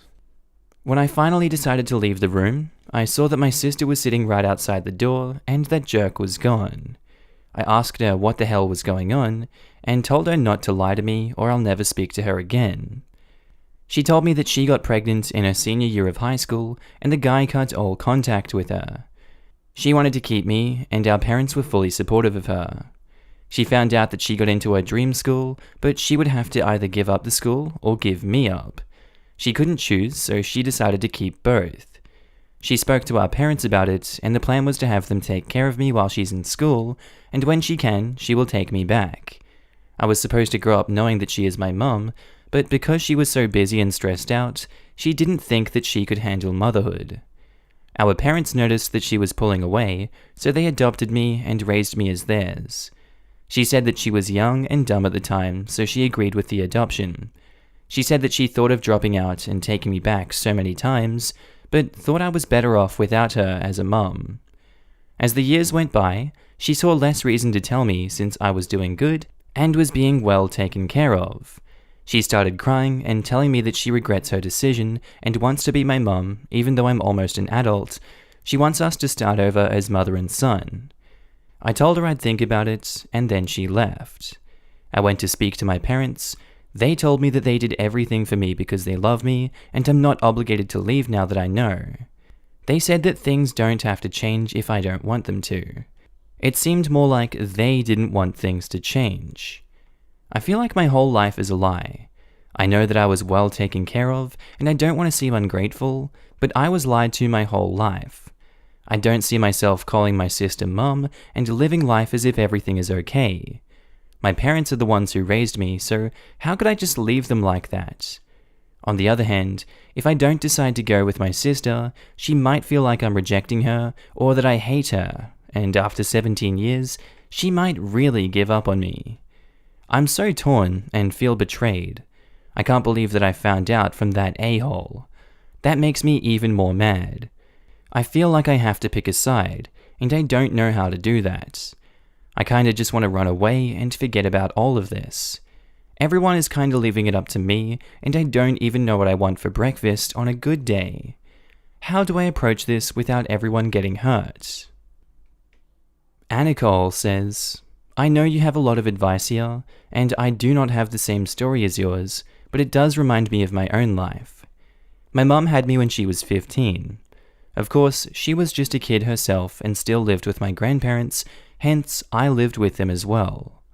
Long life story short, my mum has always been as much as it pains me to say this because I do love her dearly, she just always seemed to make decisions I could never comprehend and still can't to this day. So frustrating this woman is, lol. Screw up. When she was old enough to move on her own, she was like 23, I think, she did, and me and my 3-year-old sister stayed with my grandparents. Now, I never called my grandma and grandpa mum and dad. They've always been on Nana and Papa. But as I'm older, I realize how much they do deserve the titles of mum and dad, and they know it. Mother's Day and Father's Day are always particularly emotional, as we have these amazing grandparents who really are the main, stable, mature parental figures in our lives that we all know deserve these titles. But we just will stick with Nana and Papa. They have been there every step of the way. Not to say my mum hasn't, as she has been there for the majority of the big events in my life, but not the ones like parents do, where they have to drag you to school, every soccer practice, dentist appointment, etc. I know my mum is my mum, but my grandparents are really parents, and I don't know what I would have done without them. When my mum was stable enough to finally get us and take care of us on her own, I was 15. I stayed with her until I was about 19, until I realized I wanted to be home, and moved back in at my grandparents' house while my sister stayed with my mum. So yeah, now I'm 21, back at home, and of course I will always love my mum, and she knows that. But she also knows it was best for me to be back at home with my grandparents. Honestly, I just say do what your heart desires. I can't imagine the pain you felt to know that you were lied to, but I know there is so much love in your story, and don't worry about who you may hurt. In the end, do what you think is best for you, and I'm sure, or at least I hope, your family will support you in whatever decision you make. Just know that your parents love you and wanted to give you a life that they thought would have been better than what your mum could have. And this is for y'all says, you don't have to pick a side. I'm fairly sure your sister will understand that you can't start over. You're about to be an adult. She watched you grow up, be it from the sidelines, so she didn't completely miss anything. And of course, your parents don't want things to change. They raised you as their own, so they see you as such. If you're okay with the way things are, your birth mother being your sister and your grandparents being your parents, then tell them just that. This is going to take time to adjust to, and your relationship with your sister is going to be a little different simply because you now know that who she really is to you. But that doesn't mean that time won't get you back to where you were or to where you want to be with her. Take some time, as much as you need, and think about what you want to change if you want anything to change at all. Nobody says you have to know right now, and nobody in their right mind would expect you to. They all love you, but do what you think is best for you. Everyone made their decisions. Now it's time for you to take your time making yours. This is a great comment. I second every word of it. Plus, you know who to go to now if you ever need a kidney. Update.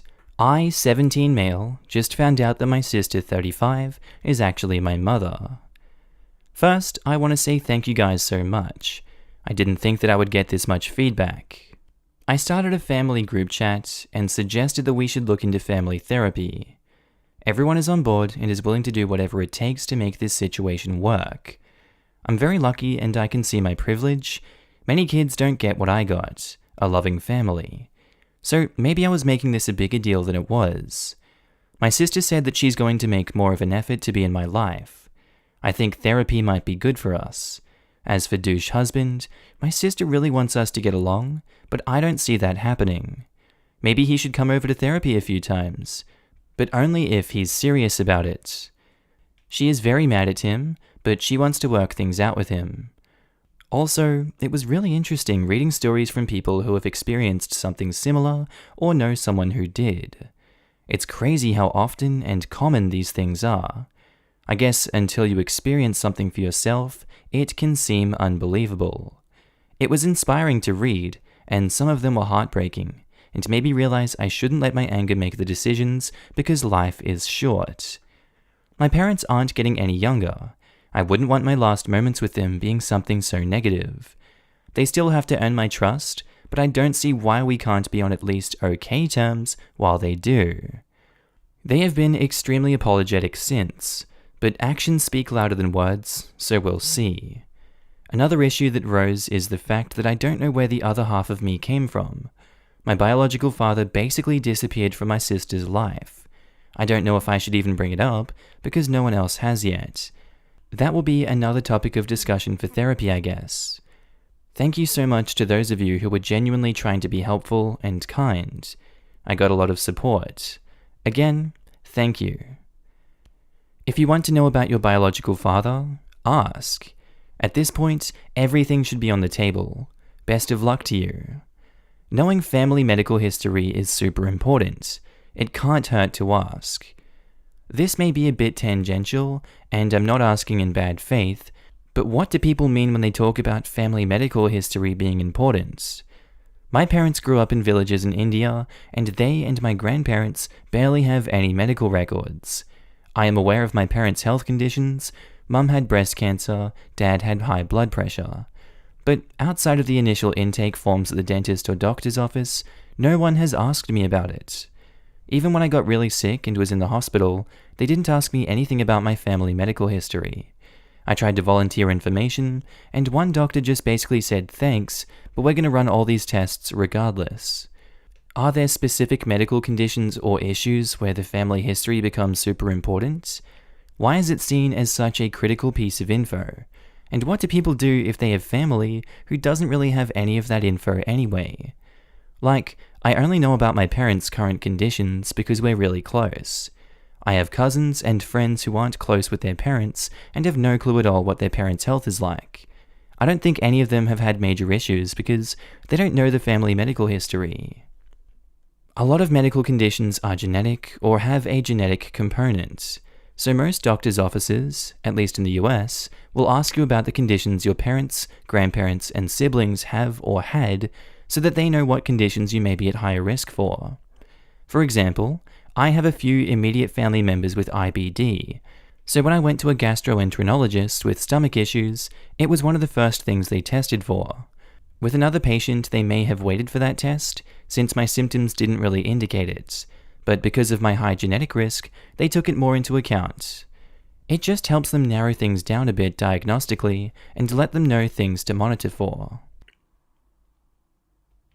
Posted by user ThrowRA Advice 12, titled, I, 29 female, keep finding long hairs in my bathroom, which is strange because my husband, 32 female, is bald and I have a short pixie crop hairstyle. Typo, husband is bald, 32 male. Using a throwaway account because reasons. This started a few weeks ago. While cleaning the bathroom, I found a number of long hair strands over my bathroom wall by the shower. This struck me as very odd because not only does my husband not have hair, I also wear a very cropped short hairstyle. So it's impossible for the strands I found to belong to either me or my husband. Confused, I washed them away, but couldn't stop thinking about it. I decided not to mention it, but kept looking out for them.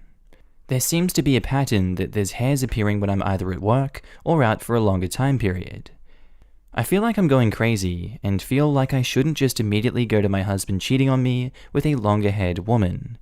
I asked my husband about it, and he just shrugged, which makes me more paranoid, as surely this is something that's strange, so why is he so blasé about it? I'm starting to think he's playing it down to stop me from finding out the truth. It happened again 2 days ago, and I asked my husband again. He dismissed it, but this time admitted it's strange, but told me the only explanation is that they must be my hairs. They are not, and after saying so, now he'll just ignore me if I bring it up. I don't want to assume my husband is cheating on me and accuse him of such over something so ridiculous, but I'm driving myself into the ground trying to work out how the hairs have got there without my husband dismissing it as nothing. During lockdown we haven't had any visitors that I know of, so can rule out his sister. Do you do your laundry at a public laundromat or share washers and dryers with anyone? Or is there anyone you would have been in contact during this time that has long hair? While unlikely, that may explain finding hairs once or twice, but if it's reoccurring, especially in the shower, I don't think you are unreasonable to be suspicious. We don't use a public laundromat, on occasion use a dry cleaners, but not since lockdown. Could it be a wig? Could your husband be into cross-dressing? I will do a meticulous search of the house for any wigs and possible drag paraphernalia. I remember reading something similar on the internet years ago, where I then discovered that some long-haired women mark their territory this way when they are having affairs, which is weird AF, but apparently a thing. Yeah, the hair placement is exactly that of during a hair wash, so some hair that's pulled out during, which is then stuck on the wall. I used to do it before my haircut, but I used to wash it away after showering. Does your husband shave his butt, or is it hairy? Have you thought about that? My husband's butt hair is not 8+ inches long. That would be kinda weird and slightly disturbing. Could someone be living in your attic or crawl space, or come into your house while you're at work? Through a window, unlocked door, etc.? If in doubt, buy a small camera and put it someplace to film the bathroom door during the day, and that should give you your answer. These are the type of comments that will give me nightmares. And Johnny4256 says, start collecting all the hairs, until one day you have enough of them to create a persuasive wig out of it. Once you have the wig, wear it and sit in the living room with your back facing the front door. When your husband walks through, pretend to be the mistress and record his reaction with a hidden camera. If he is confused as to who is in his living room, he's not cheating. If he says, "What are you doing here?" you've got a problem. Hope this helps. Update. I, 29 female, keep finding long hairs in my bathroom, which is strange because my husband is bald and I have a short pixie crop hairstyle. I ultimately decided against getting a secret camera set up because, ironically enough, I didn't want to betray my partner's trust. Though, part of me wanted to get one to squash any worries of someone living in my walls, as per some commenters said. I did though plan to leave work early, which is something I've never done before. My boss allowed me to leave after a half day. Upon returning home, nothing seemed amiss. I was expecting another car on the drive or parked outside on the street. There was no other car I didn't recognize. Quietly letting myself in, I was immediately confused. In the hallway, there was a pair of shoes I didn't recognize, and not only that, they looked like men's shoes. Standing in the hallway, trying to work out what to do, if I should sneak around or make my presence known, and before I could decide, my husband walks out of the kitchen with 2 cups of tea. By my husband's face, it was obvious he was surprised to see me. Playing along with naivety, I asked my husband how he could have known I was coming home so early to make me tea. Expecting my husband to lie, he surprised me by sitting down and explaining everything. At the beginning of lockdown, his friend, someone I'm not all that close with because I've only met once, was evicted, lost his job, and had been couch surfing. So for some days over the past couple of weeks, this guy has been traveling to our house, and with the acceptance of my husband, using our bathroom to freshen up to attend interviews. He was also borrowing shirts and suits from my husband. As it turns out, my husband's friend has long hair and a beard. So it turns out my husband isn't cheating on me, but was hiding the fact that his long-haired friend was coming over to use our shower. After his shower, I ended up meeting Dave, and he turned out to be a very nice bloke, just down on his luck. I wished him the best for his socially distanced interview, and he went on his way. I asked my husband why he didn't just tell me, as I wouldn't have had a problem with it. Turns out he was worried about my reaction and me not liking his friend or approving of the situation. He also told me Dave was very embarrassed about the whole situation and didn't want people to know what he was having to do. I told my husband I was starting to believe he was cheating, and he was shocked, having not even considered those implications while attempting covering for his friend. I told him this whole thing was ridiculous, and even suggested his friend live with us until he's back on his feet. Funnily enough, my worst case scenario, which was mentioned in the replies, was either a homeless man or woman living in my walls and sneakily using the shower. And though this seems to be half the case, I'm glad it wasn't a stranger as such that was unwelcome and someone that wasn't living in my walls. Thank you everyone that commented and took an interest in this. As the person who has been down like that before, it is kind of embarrassing if you've lost everything and just want to get back on your feet as discreetly as possible. Dave might have been couch surfing, but if he needed to use their shower and bathroom, he was probably in actuality homeless and just wasn't telling OP's husband. It's respectable to try and get back up on your feet and not feel like you're bothering everyone. There's probably more to Dave's story than OP is stating or even knows about. Couch surfing is homelessness when you have friends. Homelessness is when you have been homeless so long, those friends have abandoned you and you are on the streets. Posted by user ThrowRA Apartment Baby. Titled, one of my, female 22, best friends, female 21, is supposed to move in with me in October. She has now gotten pregnant and wants us to raise the baby together.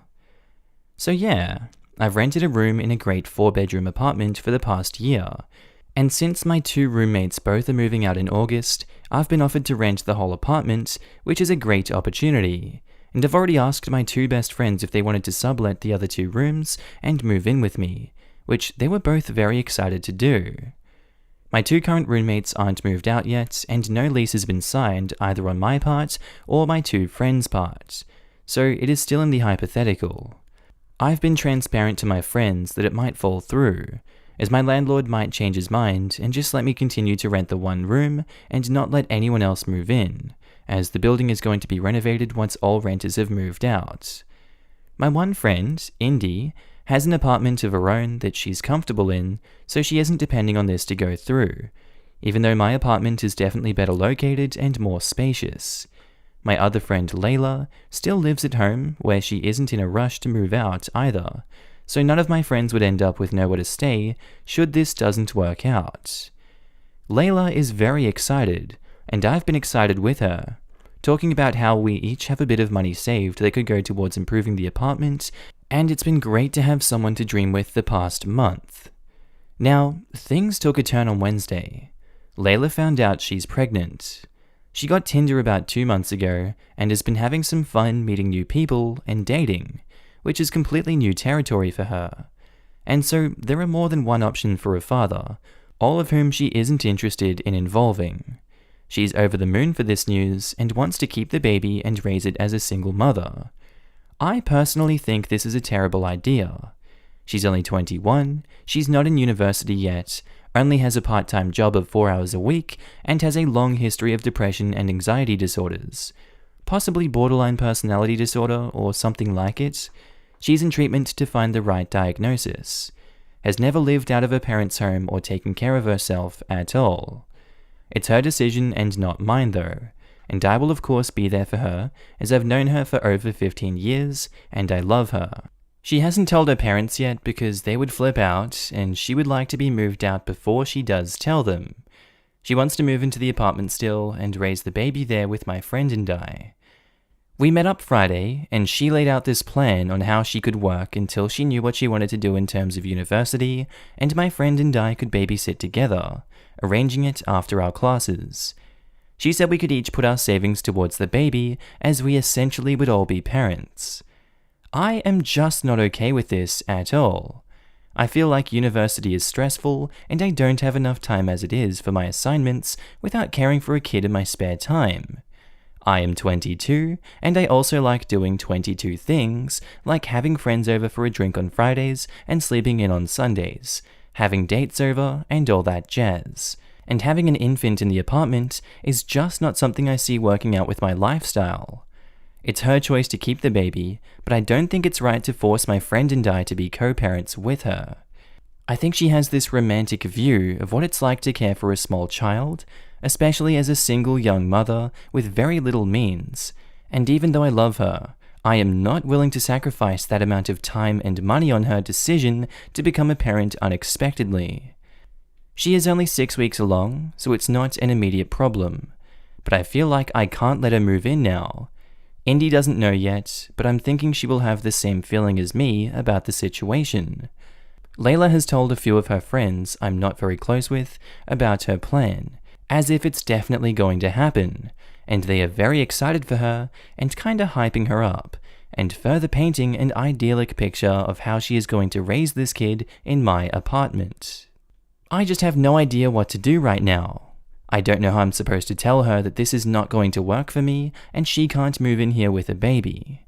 I didn't directly tell her I think it's insane for her to have a baby right now, as this must be a tough and scary time for her, and I didn't want to upset her too much. I did tell her how I have concerns with how it would work out, but she wasn't fazed at all. Should I tell her parents? Her mum is a very sweet and kind person who always helped her, but her dad is a different story, and I don't know how he would react. I have considered talking to Indy about it and maybe figuring out a way for us to tell her together. Or something. But yeah, any advice or comments are appreciated. Thank you. Living the fever dream, aren't we all? Says, I'm going to preface this by stating my heated opinion followed by my advice. I'm sorry, but she sounds obnoxiously selfish and incredibly toxic. I understand that she's a very close friend and that you'd want to help her through thick and thin. But for her to not only ask you and your other friend to add infant care to your full-time education, but to also ask you guys to contribute financially? No combination of words can describe that level of insanity. When you factor in the details regarding her current school and work status, that only further proves her unreliability and potential to seriously screw you financially. You sound like you're doing well for yourself with going to school and living independently. Following through with what she is asking of you is only going to cripple you and destroy your own potential. I'm in my 20s and have close friends from childhood that unfortunately made a hell of a lot more mistakes than I did.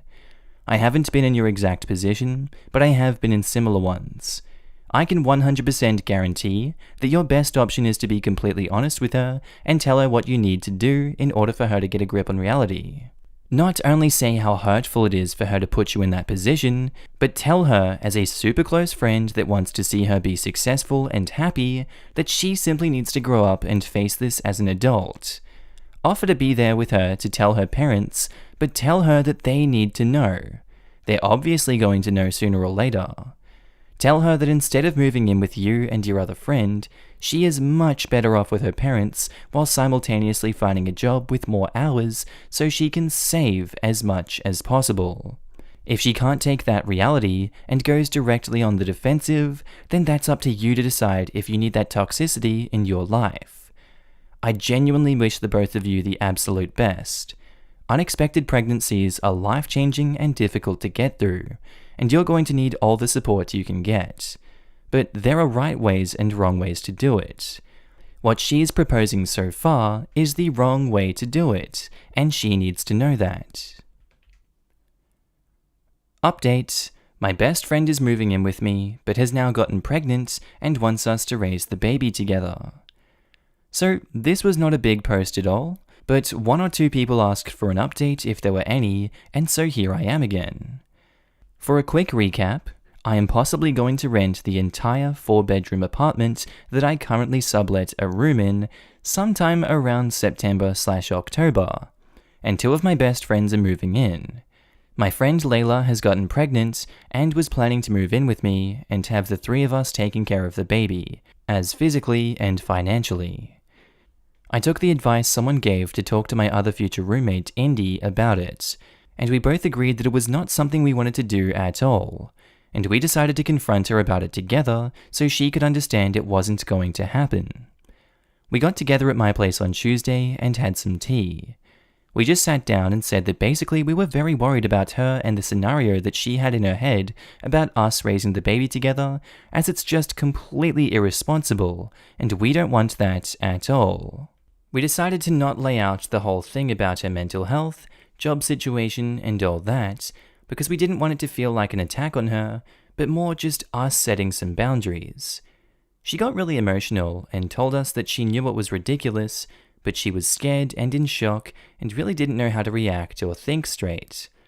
Apparently, it wasn't even her idea to begin with, but some of her other friends we don't know very well who came up with it and sort of pressured her to feel a certain way because they were extremely excited for her.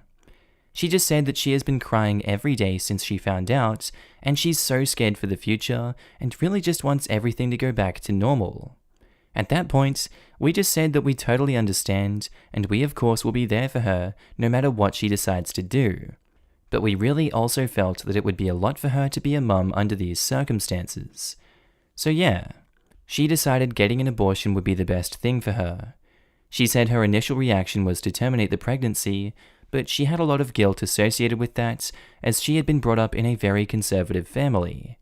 I'd rather not hear anything about her morals of that decision, as I don't think that would really be helpful to the conversation.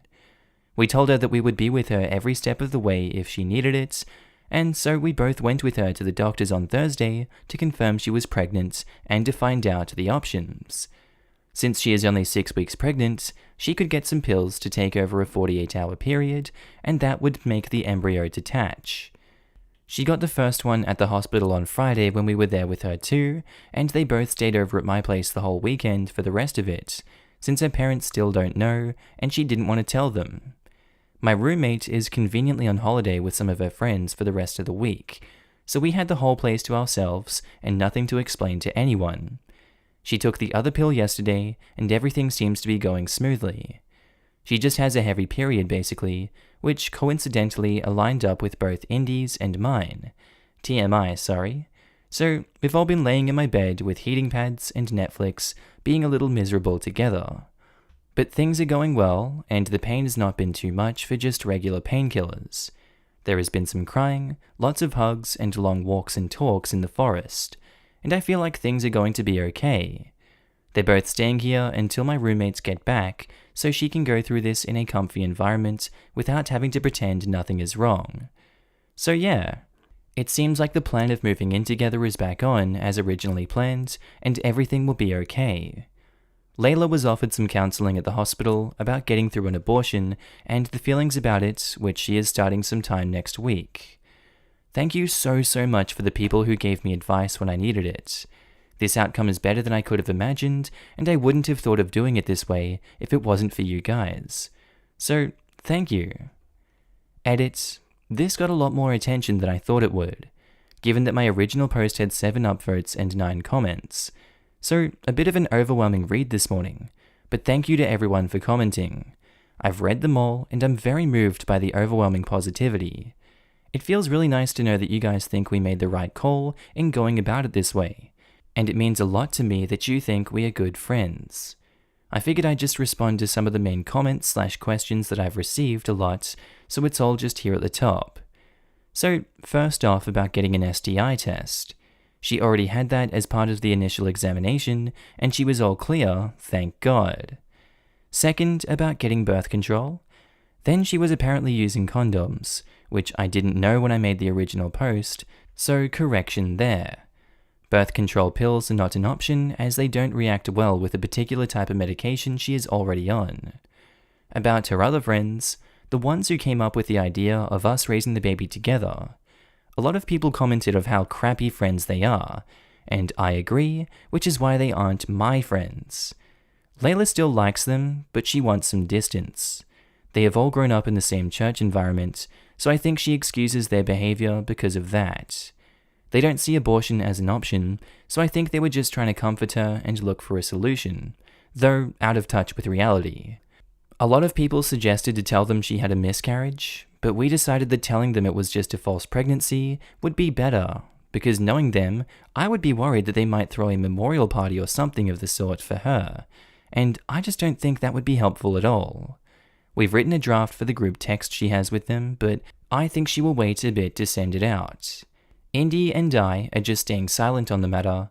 I don't feel like it's my story to tell or not tell, and I wouldn't be comfortable lying about it.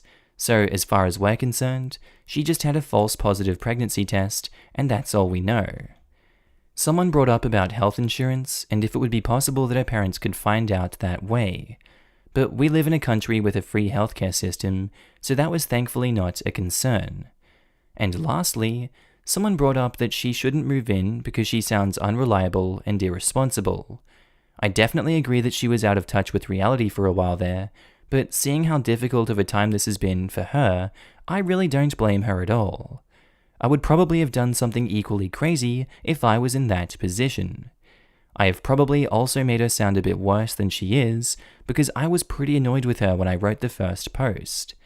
She is normally very responsible and reliable, and I trust her completely with moving in, as I wouldn't have asked her in the first place if I didn't think she could find a job and pay rent. Just, I did not think she would be able to do that with a child too. On just a final note, I didn't really want to have the morals of the decision to terminate the pregnancy discussed, but I guess that's inevitable. I'm surprised by the number of people being supportive and finding comfort in the way we went about it and talking about their own experiences. That makes me happy to see. To the people who disagree, that I'm not going to have that discussion. It's not my choice to make or to decide between right and wrong, and if you want to judge me or my friends for making the choices we thought to be right, then you can just go ahead and do that.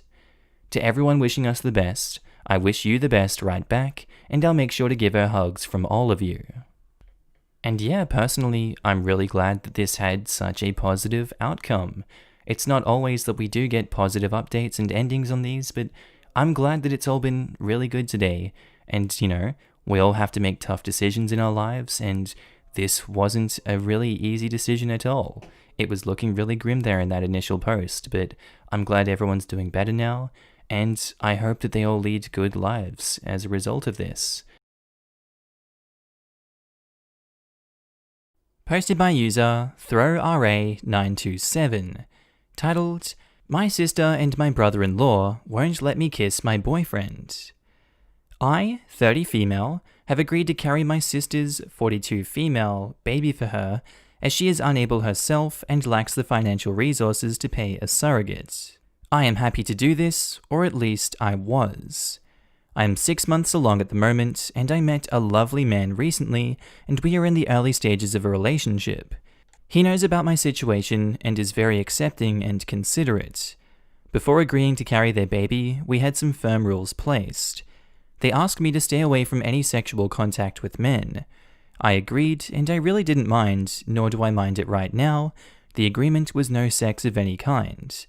And I have not done anything with anyone as agreed. A few days ago, I introduced my new boyfriend to my sister and brother-in-law, and at first, everything was great. They invited us for dinner last Saturday. We had a great meal and a great time together.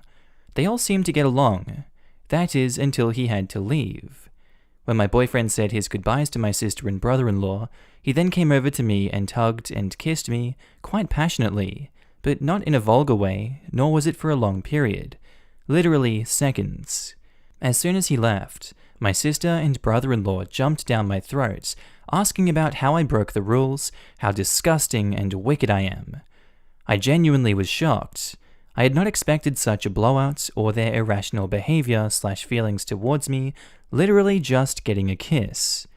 I decided not to argue or even go into a conversation with them and just walked home. I live about 30 minutes walk away, and by the time I got back home, I had an email waiting for me. The email contained our original agreement, but now it included a section with no kissing of any kind, and they want me to sign the new agreement. I don't want to, as I have been more than accommodating and considerate of all their original requests. I feel like they are now crossing boundaries and acting as if I am some sort of farm animal they own and control. I don't want to create any further animosity between us. They have been calling and texting me since then, and I have yet to answer. I would like to reply back via email so that there can be no confusion and to create some separation. Any advice on what to write would be great. So, how do I reply back to their email without being rude? Or, how do I deal with them in general? Edit. They did offer to drive me home, but I declined as I enjoy walking, and at the time it was my only way to comfortably exercise. The baby is my biological sister's and brother-in-law. This child is made from her last and only viable egg. They had tried so many times before, but they all failed. So I understood their anxiety and worry when we originally made the first agreement, and I viewed it and still view their initial request as acceptable. I wasn't in a relationship at the beginning of all of this, and they were worried about potential STIs, and I understood, and I was already taking a break from sex and men at the time. I am doing this completely for free, and without any reward other than helping my sister have her first and only biological child. Edit. I've decided to send this as a response. Dear sister and brother-in-law, I am truly shocked and saddened by your reaction to my partner kissing me and with your continued behavior. I'd like to remind you that I am a human being, an adult, and your family. I am honored to carry your child and to help you as best I can. However, I insist on being treated as a person and not an incubator. I can understand both of your worries and irrational thoughts, as this is your last attempt for a biological child. I truly empathize with you and want you to have your beautiful family. This is why I've agreed to do this completely for free, with the restrictions that we've originally agreed to and set. I have been nothing less than compliant and considerate of all your requests. I have upheld my side of the agreement. I have kept my word and upheld my responsibilities towards the baby and yourselves. However, instead of being beyond grateful, you two have decided to stop respecting me. So much so that you now feel you're in a position to make any demands of me, instead of treating me as the kind and very generous sister I am being. I love you, and I love the baby I am carrying for you. I would never, ever do anything to harm the baby or cause any disruption to a healthy, successful pregnancy and birth. I will therefore, under no circumstances, sign the new agreement as I do not agree with it. However, I do demand you both take a step back and try to look at all of this rationally. I fully understand your anxiety around the baby, given the struggles you've faced. I feel for you greatly, but that does not mean you two get to treat me in this manner. The stress and distress that you two are causing me is far more damaging to the baby than any kissing between my partner and I. Again, I ask you to rethink what you're doing, and if you are not capable, I will have to start distancing myself from both of you until after the birth of your child. Lovingly, your sister. Last edits. I live in the Marshall Islands, and we have zero COVID-19, and so their worry wasn't coming from fear of me or the baby contracting it. They are paying for all medical expenses and any expenses that come with the pregnancy. They just aren't paying me as a surrogate. The cost of a surrogate here can vary from $50,000 to $120,000, and it's not unusual to pay way more than that. Cluing123 says, the way they are trying to control that aspect of your life is outrageous. Normal surrogate contracts aren't even like this. You have no obligation to put your life 100% on hold like that while carrying their baby. What you are doing is such a selfless act already. You shouldn't let them force you to adhere to those rules. If you don't agree to those rules, I'd explain that to them and that you will no longer discuss any of that with them, as it's not their business who you kiss.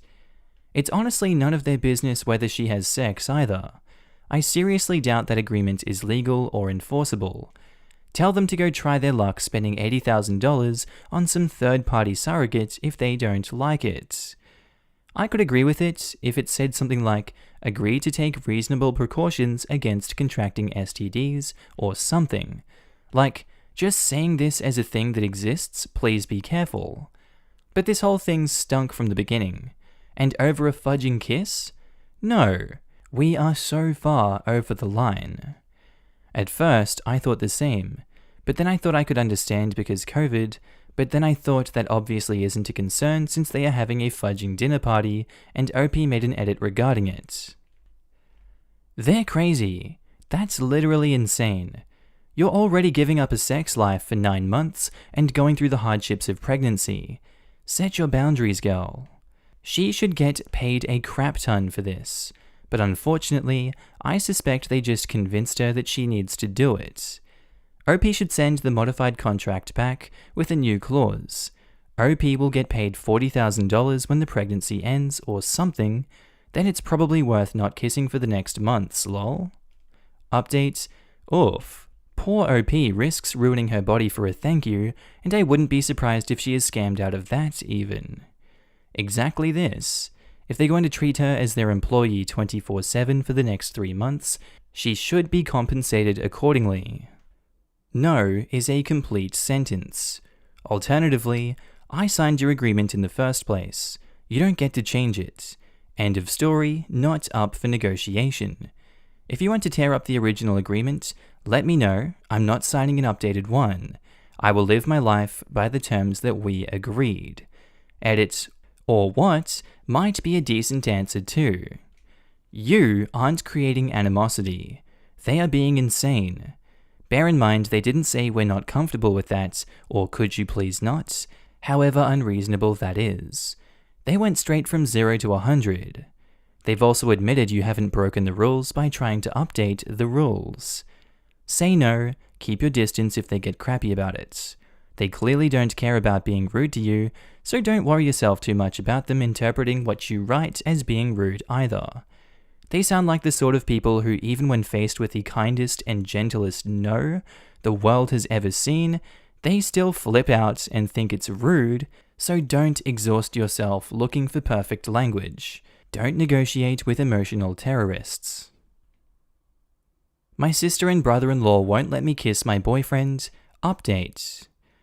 I sent that email and CC'd my lawyer, who reached out to theirs to arrange a meeting to go through our contract, discuss the current issue, and re-establish boundaries. However, my sister decided to come over today to discuss things before our meeting. After a long talk, she apologized to me and told me that her husband got in her head because he believed that if he was kissing a woman like that, then surely they'd do more or plan on doing more. My brother-in-law basically got into my sister's head by believing I would have sex with my boyfriend because, and I quote, "No man can last that long without. And why would a man willingly choose a pregnant woman, let alone one who wouldn't have sex with him? So of course she's having sex with him." Their main worry was that he might have an STI and possibly transfer it to me and hurt their baby. After our talk, I did accept her apology, but I also requested distance for a little while, as it did and does hurt that they would be that ungrateful and irrational to have acted so terribly towards me. My sister and I normally get along very well, and this is literally our first time falling out. Normally, she is my rock, and this was their first time crossing the line, but I guess anxiety and fear can really make people act absolutely insane. Just to clarify some things, the reason why my sister and brother-in-law asked me is because I had been a surrogate once before, and already have 2 children of my own. During my first surrogacy, I delivered 2 healthy children for a Chinese couple who paid me more than handsomely for the pregnancy and my milk. I had never intended to carry another child after my surrogacy, but I had watched my sister and brother-in-law struggle for many years, and with many failed attempts.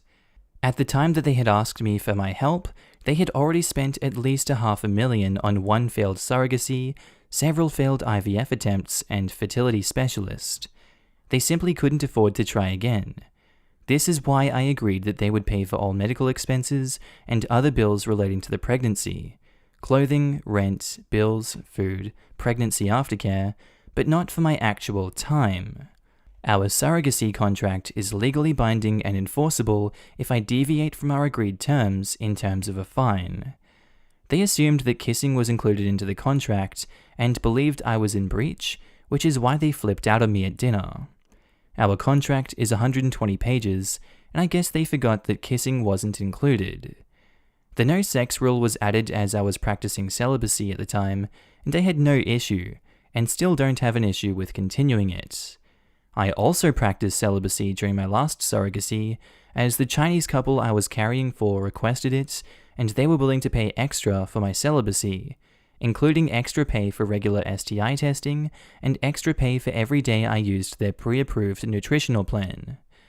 Couples who do pay for a surrogate can ask of the surrogate during negotiations for nearly anything that is considered reasonable, and/or the surrogate willingly accepts. Lastly, I am all for pro-choice and absolutely believe in a woman's rights to choose, but you can't legally abort a baby at 6 months, as it is literally a viable baby. It is a premature baby that can live outside the womb. Also, what a ridiculously cruel thing to do to the baby, yourself, and the parents. Damn, your brother-in-law has some regressive views, but hopefully you'll be fine, and so will your relationship with them. Although I hope you make sure he understands his boundaries. Yeah, I am pretty upset with my brother-in-law for starting crap, but also with my sister who would so easily believe it. Especially since I am literally putting my life on hold for them and possibly endangering my life. Women still die from pregnancies and birth. My sister did try to apologize on his behalf, and he did ask if he could come over to apologize, but I am kind of done, to be honest. Which is why I have asked for complete distance from him, and he's no longer allowed to be in the room during the birth. I am trying to carry on a relationship with my sister as best as I can, but I also need distance from her, which she understands and has accepted. Posted by user ThrowRA_Honey_Poop. Titled, I, 23 male, found a sex tape on my girlfriend, 23 female's phone, and it wasn't ours. I've been dating this girl for over 5 years. She's very special to me. Even at this point, I can't help but hope she's not too worried about why I've been acting so oddly. I honestly was planning to marry her sometime in the future, as soon as we settled into our adult lives. One day, we were chilling at her house when I asked her if she could send me the funny picture she took earlier that day of one of our puppies. She was busy on her PC, so she told me to just grab her phone to send it to myself. When I went into her phone gallery, I noticed a hidden folder, which I hadn't seen before. Out of curiosity, I opened it. It was filled with her nudes.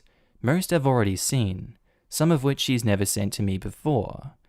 I thought maybe she was stockpiling for whenever I asked for any. I clicked on a video. It was a sex tape. It was from the POV of the guy, but the thing is, I don't remember ever filming it. It 100% wasn't me. Trust me, I know what my own schlong looks like. My girlfriend recorded having sex with another man. For the last 5 years, we've had our fair share of fights, but nothing too serious. She'd always make me feel loved, and I could tell she really cares about me, or at least I thought she did. After I returned her phone to her, I quickly got up and went home. I couldn't stay there any longer, and now I'm here. I don't really know what to do. I'm planning on confronting her and breaking it off, but right now I'm just so in shock. 5 years down the drain, and I feel like I just lost my best friend. I'm not really sure how to feel. I can't think straight. What would be the best way to handle this situation? Hello Redditors246 says, did you see a date on the video? If it was during the past 5 years, then that could be a problem. But you should probably come clean to her in person so you can gauge her reactions and see if she's lying. It could be a huge misunderstanding, but it could also be a huge breakup. I say just get to the bottom of it. If it does turn out to be a breakup, at least you found out before settling down with her. OP says, I didn't check the date, but it was most likely pretty recent if the folder was sorted by time. Get the date first before confronting, or at least only confront her in person. Do not give her time to delete anything. Edit. It's so that he can check for the date before he confronts her. It is better to have as much information as possible before confronting in the off chance that it's not what it looks like, though admittedly, that chance is very small. As evidence, it is useless, that much is true. It doesn't matter if he gives her time to delete anything, he should definitely talk to her ASAP, and if she ends up deleting the video, then the answer is pretty clear. Edit. Should mention that it's also important if she denies or lies about it after possibly deleting the video. Then, the answer is very clear. Yeah, I caught my girlfriend a few years back of her texting someone she had cheated on me with. I confronted her, and when she asked, "What texts are you talking about?" she had deleted the whole thread.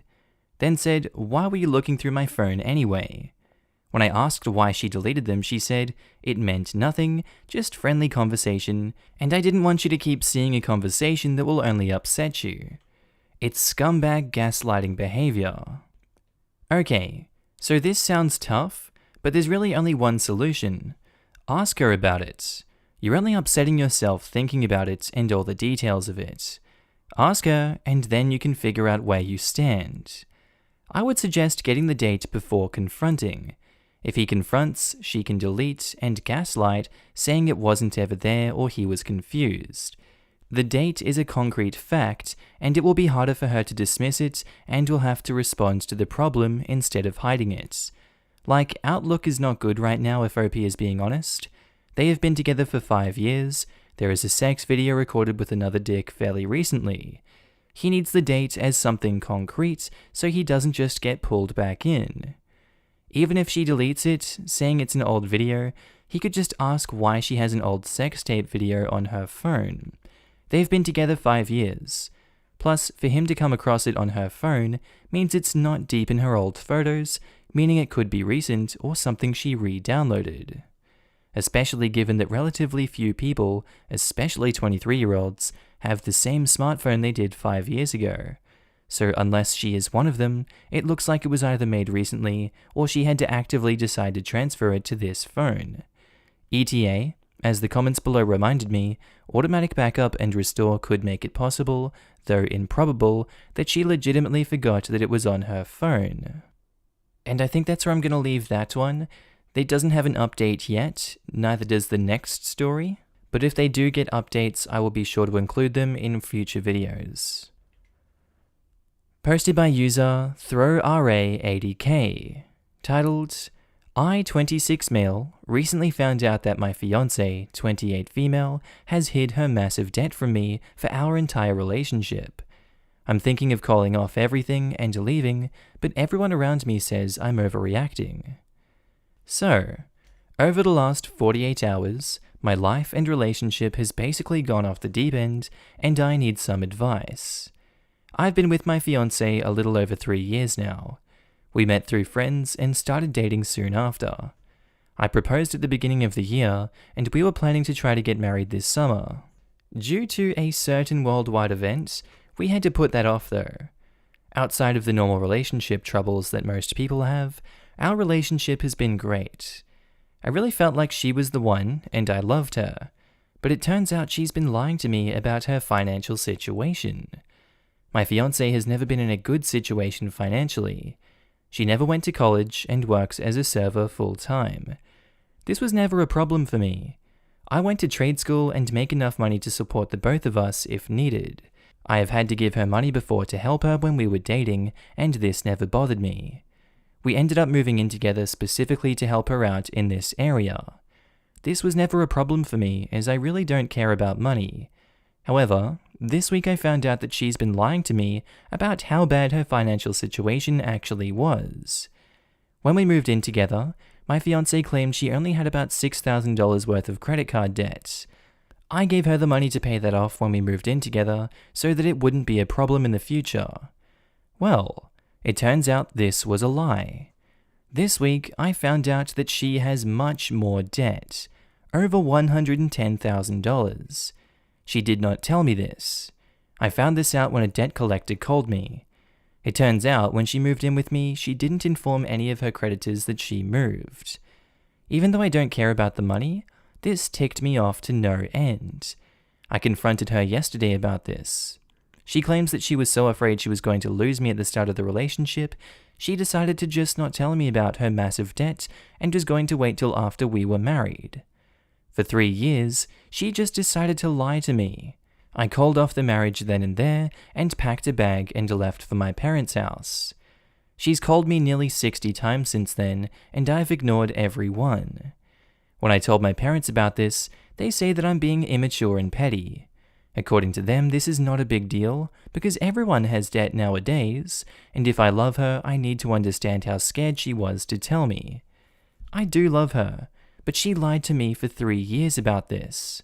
Along with this, the fact that she is so far in debt will become my problem if we get married. Everyone I've talked to says that I need to look past this and go back home. But honestly, I'm thinking of just calling her and telling her I'm done and we're over. I feel like I need some advice here. If she didn't go to college and doesn't own a property, how the hell did she amass $110,000 worth of debt? Credit cards. Buddy, I've had some credit card debts in my time that I'm not proud of. $110K is literally insane, unless it's all from like medical debt, like out of touch with reality kind of insane. Unless there's a really good story behind this, then I would consider this a deal breaker, not because of the money itself, but because it indicates a pattern of compulsive spending behavior that either A, went on for a long time, or B, is still going on and will resume as soon as her credit score bounces high enough for her to open new cards. Do not marry this person right now, and don't accept explanations without receipts, would be my take. I'm normally all about boundaries, but the fact that she covered this up so long is a huge problem, And if she has a gambling addiction or similar, she'll probably still feel compelled to lie. Ditto. I'm like a poster child for stupid consumerism. I can't muster but a small fraction of 110k. Jeebus, that is all-star level credit card debt. I amassed 15k in credit card debt deliberately over 3 years with a frick it, I'm in debt anyway, might as well go full bore attitude. I literally opened a 5k credit card and withdrew the limit $500 per day every day at the ATM. I took out payday loans at multiple places and deliberately didn't pay them back. I deliberately let my overdraft fill up and switched banks. I did everything I could possibly do to amass as much credit card debt and only hit about 15k. 110k indicates something bigger is going on. I would normally say money is not a factor in love, but it is when it's tied to deceit and lies. I'd say truth or run. Why would you do this? Not the OP you're responding to, but this is exactly how my depression often manifests. I don't have debts, unfortunately, but I definitely blow crap off or act really apathetic about serious issues when it's bad. He was getting laid is my guess. Thomas Wraith says, I work in credit underwriting. 110k is a massive amount of credit card debts. She has likely been lying on credit applications to even have that amount of credit available to her. She will probably be declined for pretty much anything going forward. House loan, car loan, etc. That level of debt at her income level is nearly impossible to pay off. If debt collectors are calling, that means she is already in default for at least one card. She will probably be forced to choose between filing bankruptcy or facing a lawsuit. This is a very big deal. Your parents are wrong. Flee from this situation because it's going to be around for probably the next 10 years as it is. Much longer if her spending addiction isn't addressed immediately. Alright, and I think that's where we're going to leave today's episode, guys. I really do hope you enjoyed the content today. If you guys loved watching it as much as I loved making it, I would love for you to subscribe to the channel already if you haven't. Tell me what you thought of it down in the comments below, maybe like the video, who knows. I'd also like to take this time to thank my awesome Patreon and channel members. Without you guys, I don't know what I'd do. I'd probably be homeless on the streets of Ireland, crying, Irish dancing all over town. It would just be a mess. But no, for real, you guys are up on the screen now. Thank each and every one of you guys. And if you personally want to join the club yourself, there are links down in the description below. There's also the join button next to the subscribe button. Small monthly fee, but hey, it goes a long way to help me create more awesome content. Well, with that said, guys, I hope you do have a lovely day, night, sleep, evening, day at work, day at school, whatever you're up to. I hope you keep awesome today. You're looking amazing, and I will see you in the next video. Bye.